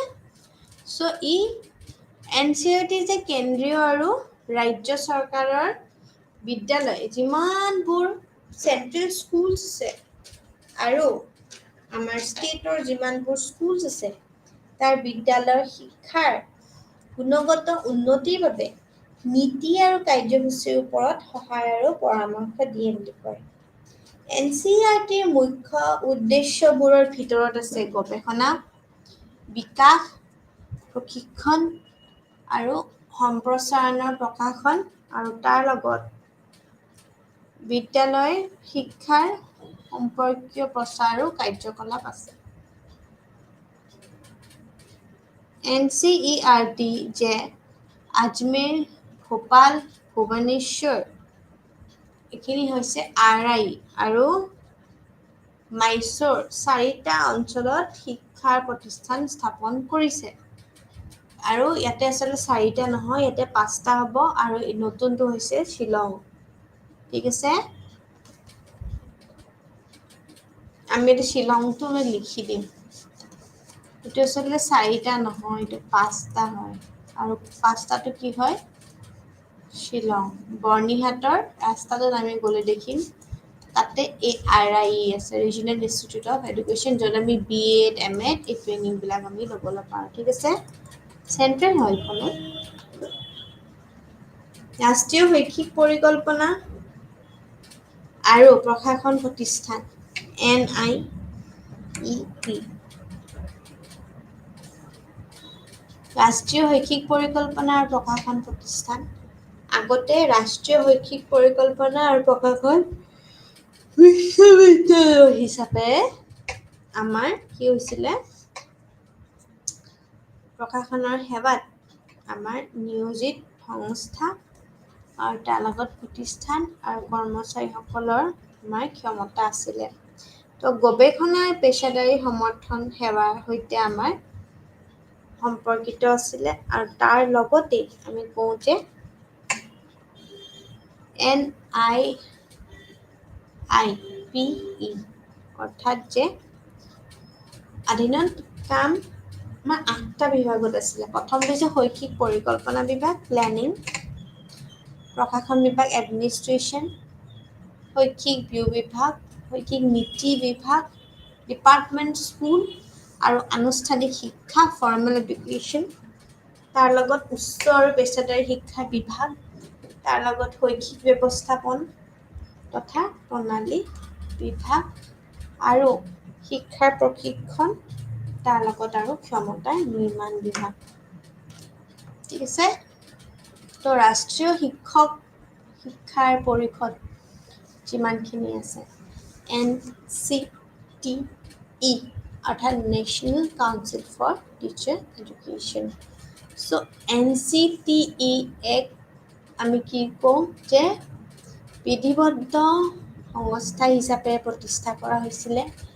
1993 চনৰ ৰাষ্ট্ৰীয় শিক্ষা আৰু পৰিষদ আইন নম্বৰৰ 73 দ্বাৰা NCTEৰ মুখ্য লক্ষ্য হৈছে সমগ্ৰ দেশত শিক্ষা ব্যৱস্থাৰ পৰিকল্পিত আৰু সমান্বয়ভাৱে বিকাশপ্ৰাপ্ত কৰা ই শিক্ষাৰ ব্যৱস্থাত নিয়ম আৰু মানদণ্ডৰ নিয়ন্ত্ৰণ আৰু সঠিক আমি বাবে দায়বদ্ধ কৰা ই বিভিন্ন শিক্ষাৰ কাৰ্যসূচী সামৰি লয় যাৰ ভিতৰত আছে বিদ্যালয়ৰ প্ৰাথমিক তাৰ লগত মাধ্যমিক আৰু জ্যেষ্ঠ মাধ্যমিক পৰ্যায়তো শিক্ষাদানৰ বাবে সজ্জিত কৰাৰ বাবে ব্যক্তিসকলক গৱেষণা আৰু প্ৰশিক্ষণ কেন্দ্ৰীয় শিক্ষা পৰিষদ হৈছে শিক্ষাৰ ক্ষেত্ৰত ভাৰত চৰকাৰৰ এক গুৰুত্বপূৰ্ণ পৰামৰ্শদাতা সংস্থা আৰু প্ৰথমবাৰৰ বাবে 1920 চনত প্ৰতিষ্ঠা কৰা হৈছিলে 1935 চনত পুনৰুজ্জীৱিত কৰা হৈছিল আৰু তেতিয়াৰ পৰাই আছিলে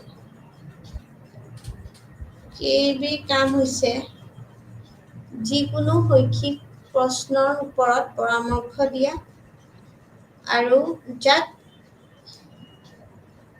আন যিকোনো স্থানীয় চৰকাৰে ইয়াক প্ৰেৰণ কৰিব পাৰে কেবি আন এটা কাম হ'ল দেশত শৈক্ষিক বিকাশ সম্পৰ্কে তথ্যৰ পৰামৰ্শ বিচাৰিব লাগিব অৱশ্যে কেবিৰ পৰামৰ্শ কেৱল পৰামৰ্শদাতা আৰু চৰকাৰৰ ওপৰত বলপূৰ্বকভাৱে সক্ষম নহয় কেন্দ্ৰীয় মাধ্যমিক শিক্ষা পৰিষদৰ CBSE হৈছে এক শীৰ্ষ ৰাষ্ট্ৰীয় সংস্থা যি শৈক্ষিক মানদণ্ডৰ যথেষ্ট পৰিমাণেও উন্নত কৰে আৰু মাধ্যমিক শিক্ষাটো উদ্ভাৱন প্ৰদান কৰে কেন্দ্ৰীয় চৰকাৰৰ দ্বাৰা অনুমোদিত বেছিভাগ আমি বিদ্যালয় আমাৰ কি হয় কেন্দ্ৰীয় বিদ্যালয় নৱোদয় বিদ্যালয় বা CBSEৰ সৈতে আমাৰ সংযুক্ত হৈ আছে আৰু এইটো ৰাজহুৱা আৰু বেচৰকাৰী দুয়োখন বিদ্যালয়ৰ বাবে শিক্ষা আমি CBSEৰ মুখ্য গুৰুত্ব হৈছে শিক্ষণৰ পদ্ধতি আমি উদ্ভাৱন কৰা আৰু পৰীক্ষা আৰু মূল্যাঙ্কন পদ্ধতি আমাৰ সংস্কাৰ আৰু শিক্ষক আৰু প্ৰশাসনভাৱে আমি শিক্ষাগত আমাৰ যিমানখিনি দক্ষতা থাকে তাৰ লগত উন্নতি কৰা আৰু বৰ্তমান সমগ্ৰ দেশতে আমি CBSE 10টা আঞ্চলিক কাৰ্যালয় আছে বুলি কৈছে ঠিক আছে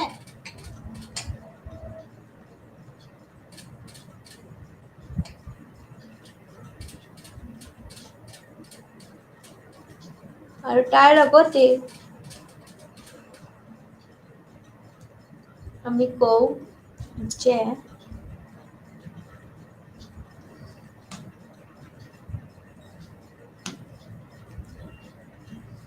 national institute of open schooling অৰ্থাৎ NIOS, ঠিক আছে। NIOS আমাৰ ভাৰত চৰকাৰে MHRDক এটা আমাৰ কি বুলি কওঁ কি যে আমি এটা সংস্থা হিচাপে মানে প্ৰতিষ্ঠা কৰিছিলে আৰু ৰাষ্ট্ৰীয় মুক্ত বিদ্যালয় অৰ্থাৎ NIOSৰ মুখ্য উদ্দেশ্য আছিলে যে মুক্ত শিক্ষাৰ পদ্ধতি আৰু দূৰত্ব শিক্ষাৰ জৰিয়তে সমাজৰ সুবিধা আমাৰ যিমানখিনি সুবিধা আছে বঞ্চিত আমাৰ মানে সুবিধা পোৱা নাই বঞ্চিত হৈছে এই শ্ৰেণীক শিক্ষা প্ৰদান কৰা 2002 চনত MHRDয়ে যে নেশ্যনেল অপেন স্কুলৰ NOS পৰা ৰাষ্ট্ৰীয় মুক্ত বিদ্যালয় প্ৰতিষ্ঠানলৈ সংগঠনৰ নাম সংশোধন কৰে আৰু তাৰ লগতে ভাৰতীয় বিদ্যালয় প্ৰমাণপত্ৰ পৰীক্ষা পৰিষদ অৰ্থাৎ CISCE তাৰ লগত আমাৰ দৰে ভাৰতত বিদ্যালয়ৰ শিক্ষাৰ পৰিষদ এই দুইটাই আমাৰ কওঁ যে আমি আমাৰ প্ৰমাণপত্ৰ CISEE আমাৰ ই নতুন দিল্লীত অৱস্থিত ই এক সৰ্বভাৰতীয় কিন্তু চৰকাৰী অনুমোদিত বোৰ্ড নহয় CBSEৰ বিপৰীতে CBSE আমাৰ যিমানখিনি আছে দুয়োটা কম বেছি পৰিমাণে শিক্ষাৰ এক উচ্চ অনুসৰণ কৰে যদিও কিছুমান ক্ষেত্ৰত গুৰুত্বপূৰ্ণ পাৰ্থক্য থাকিব পাৰে এটা সাধাৰণ বিশ্বাস হ'ল যে CISE পাঠ্যক্ৰম CBSE পাঠ্যক্ৰমতকৈ অলপ কঠিন CISE যে ব্যক্তিগত প্ৰাৰ্থী গ্ৰহণ নকৰে আৰু তেওঁলোকে কেৱল ইংৰাজী মাধ্যম অৰ্থাৎ বিদ্যালয়ৰ জৰিয়তেহে আহিব লাগিব পৰীক্ষাৰ মাধ্যম হৈছে ইংৰাজী ভাৰতীয় ভাষাৰ কাক্টৰ বাহিৰে CBSE আৰু CBSEৰ উপৰিও ভাৰতত যিসকল আমাৰ ৰাজ্যৰ উচ্চ বিদ্যালয়ৰ শিক্ষাৰ বাবে নিজা ৰাজ্যিক বোৰ্ড আছে বুলি কয় ঠিক তেনেকৈ ভাৰতীয় মাধ্যমিক শিক্ষাৰ প্ৰমাণপত্ৰ আৰু ভাৰতীয় বিদ্যালয়ৰ প্ৰমাণপত্ৰ মাধ্যমিক শিক্ষাৰ ভাৰতীয় প্ৰমাণপত্ৰ ICS পৰীক্ষাৰ হৈছে দশম শ্ৰেণীৰ বাবে ভাৰতীয় বিদ্যালয়ৰ প্ৰমাণপত্ৰ আৰু পৰীক্ষা পৰিষদৰ দ্বাৰা আমাৰ পৰিচালিত এক পৰীক্ষা হয় ইণ্ডিয়ান স্কুল আমাৰ যিখন চাৰ্টিফিকেট পায় সেইখন ISC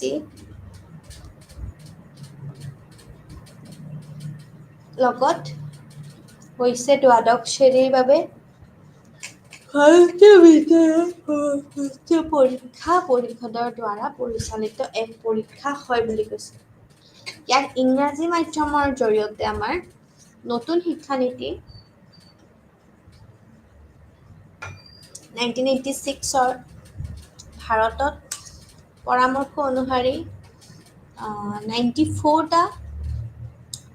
94খন বিদ্যালয় শিক্ষাৰ গাঁথনি আৰু ব্যৱস্থাপনা সাধাৰণ যোগে পাঠ্যক্ৰম শিক্ষা আৰু পৰীক্ষাৰ প্ৰদান কৰাৰ বাবে প্ৰস্তুত কৰা হৈছে বুলি কৈছে ঠিক তেনেকৈ ছুইজাৰলেণ্ড জেনেভাত আমি অৱস্থিত আন্তৰ্জাতিক বিকাল্পী সংগঠন দ্বাৰা 1968 চনত আমাৰ প্ৰতিষ্ঠা আছে আৰু তাৰ লগতে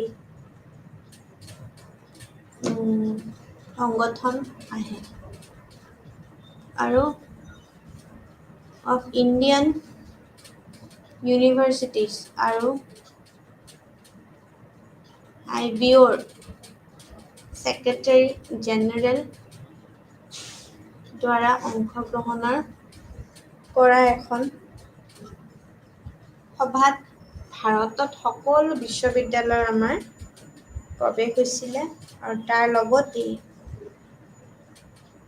আমাৰ স্বীকৃতি আৰু গ্ৰহণযোগ্য চুক্তিও অনুমতি দিছিলে IBO হৈছে 1968 চনত পঞ্জীয়ন কৰা এক অলাভজনক উপাৰ্জনকাৰী ছুইছ ফাউণ্ডেশ্যন সংগঠনটোৰ কাৰ্যকলাপবোৰ হৈছে কৰ্তৃপক্ষৰ দ্বাৰা অনুমোদিত এক ফাউণ্ডেশ্যন দ্বাৰা নিৰ্ধাৰণ কৰা হয় অধ্যয়নৰ 3টা মুখ্য কাৰ্যসূচীত IBA দ্বাৰা আগবঢ়োৱা হয় প্ৰাথমিক কাৰ্যসূচী থাকে মধ্য বছৰৰ প্ৰগ্ৰেম থাকে আৰু ডিপ্ল'মা প্ৰগ্ৰেম থাকে ঠিক তেনেকেই কয় যে আমাৰ যিমানখিনি ৰাজ্যিক পৰ্যায়ৰ আমাৰ অঞ্চল আছে তাৰ লগত আমি সদায় ৰাজ্যিক গৱেষণা আৰু আমাৰ যিমানখিনি আমাৰ এয়া আছে আৰু প্ৰশিক্ষণৰ পৰিষদৰ আছে তাৰ নিয়মক লৈও আমি সংস্থাসমূহ বা আমাৰ যিহেতু ভাৰতত আমাৰ শিক্ষাৰ এটা সংবিধানৰ আমাৰ আমি কি বুলি ক'ব পাৰোঁ কি যে সমকালীন তালিকাৰ বিষয় বা শিক্ষাৰ কেন্দ্ৰীয় বা ৰাজ্য কেন্দ্ৰীয় শাসিত অঞ্চলৰ নিয়ন্ত্ৰণ আছে দুয়োজন দায়িত্ব আবণ্টন কৰিছে ৰাষ্ট্ৰীয় পৰ্যায়ত আমাৰ NCERT বা আমাৰ যে বিদ্যালয় শিক্ষাত নিয়ামক সংস্থা হিচাপে আমাৰ কাম কৰি আছে আৰু ৰাজ্যিক পৰ্যায়তো আমাৰ চেম SCERTৰ দৰে বিদ্যালয়বোৰ আমাৰ সম্পৰ্কীয় আমাৰ যিমানবোৰ কাৰ্যকলাপ আছে তাৰ লগত আমি নিয়মীয়া কৰি 1979 চনৰ 5 জানুৱাৰীত আমি কি কৰিছিলোঁ SCERT আমাৰ স্থাপন কৰিছিলে আৰু তাৰ লগতেই আমাৰ আৰম্ভও কৰা হৈছিলে ঠিক তেনেকেই আমাৰ গোটেইখিনি 1979 চনৰ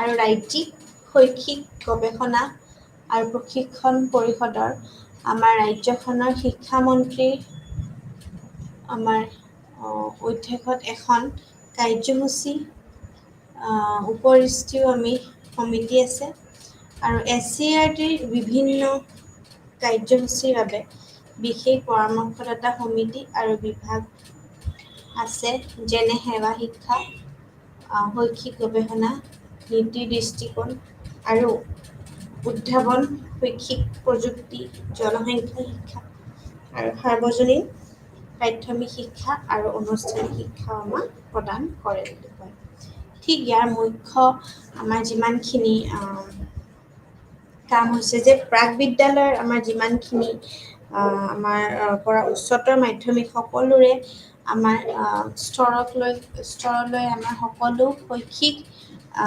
কাৰ্যসূচীৰ পৰিকল্পনাৰ ব্যৱস্থাপনাবিলাক যিমানখিনি আছে সেইখিনি আমি সদায় আমাৰ গৱেষণা আৰু প্ৰশিক্ষণ আৰু মূল্যাংকনৰ ক্ষেত্ৰত আছে আৰু তাৰ লগতে SCERTৰ ভূমিকা আৰু কাৰ্যসমূহ বিদ্যালয়ৰ শিক্ষাৰ ক্ষেত্ৰত ইয়াৰ বিভিন্ন প্ৰকল্প ৰূপায়ণৰ বাবে NCERT UNICEF MHRD UNESCO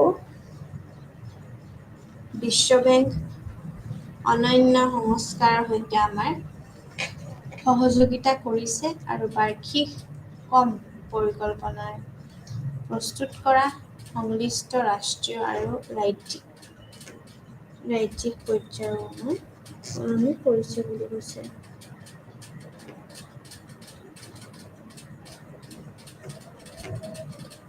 তেনেকে তো SCERT বিভিন্ন বিভাগৰ সৈতে আমাৰ কৰা হয়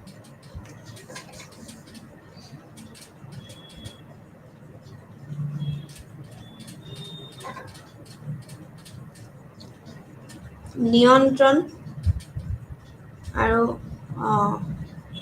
উদ্বোধন ৰাজ্যখনৰ চৰকাৰী বিদ্যালয়সমূহৰ বাবে ৰাষ্ট্ৰীয় পাঠ্যক্ৰমৰ পৰিকাঠামোৰ পোহৰত পাঠ্যক্ৰম আৰু পাঠ্যপুথি বিকাশত কৰা হয় আৰু তাৰ লগতে আমাৰ যিমানখিনি উদ্ভাৱনৰ জৰিয়তে আমি পাওঁ ঠিক তেনেকৈ আমাৰ আমি যিমানখিনি আমাৰ বিদ্যালয়ৰ শিক্ষা বিভাগ বা আমাৰ SSC যিমানখিনি আমাৰ থাকে সেইখিনিৰ লগতো আমাৰ সমানে আমি কি কৰোঁ আমাৰ সমানেই আমি বিদ্যালয় শিক্ষা বিভাগ SSC বা আমি RMSC অৰ্থাৎ যোনটো ৰাষ্ট্ৰীয় মাধ্যমিক আমাৰ শিক্ষা অভিযান বা আমাৰ ডায়েট অৰ্থাৎ district institute of education and technology আদি সহযোগত ৰাজ্যত আমি সেৱাত শিক্ষক প্ৰশিক্ষণৰ বাবে আমি সদায় সমন্বয়ভাৱে এটা সংস্থা পাওঁ বুলি কৈছে ঠিক তেনেকৈ আমি কওঁ যে ৰাজ্যিক শৈক্ষিক গৱেষণা আৰু প্ৰশিক্ষণৰ পৰিষদৰ ৰাজ্যখনৰ শিক্ষাৰ মন্ত্ৰী যিমানখিনি আমাৰ অধ্যক্ষত এখন কাৰ্যসূচী আমাৰ উপদেষ্টা সমিতি থাকে ঠিক তেনেকৈ SCRTৰ বিভিন্ন কাৰ্যসূচীৰ বাবে এখন বিশেষ সমিতি থাকে আৰু সেই সমিতিখনতে আমি গম পাওঁ যে আমাৰ দূৰৱৰ্তী যিমানবিলাক অঞ্চল থাকে সেই অঞ্চলবিলাকত আমি সাৰ্বজনীনভাৱে আমাৰ যিমানখিনি প্ৰাথমিক শিক্ষাৰ ব্যৱস্থা থাকে সেইখিনি আমি বা আনুষ্ঠানিক শিক্ষা আমি দিয়াটো উচিত আৰু তাৰ লগত যিমানখিনি মুখ্য কাম হৈছে যে আমি প্ৰাথমিক বিদ্যালয়ৰ পৰা আমাৰ যিমানখিনি উচ্চতৰ মাধ্যমিক আছে তাৰ লগত গোটেইখিনি শৈক্ষিক কাৰ্যসূচী বা পৰিকল্পনা বা ব্যৱস্থাপনা তাৰ লগত গৱেষণাৰ লগত আৰু পাঠ্যক্ৰমৰ জৰিয়তে আমি গোটেইখিনি মূল্যাংকন কৰাৰ ক্ষেত্ৰত আমি কৰিব পাৰোঁ আৰু তাৰ লগতে SCRT আৰু ডায়েটৰো সমান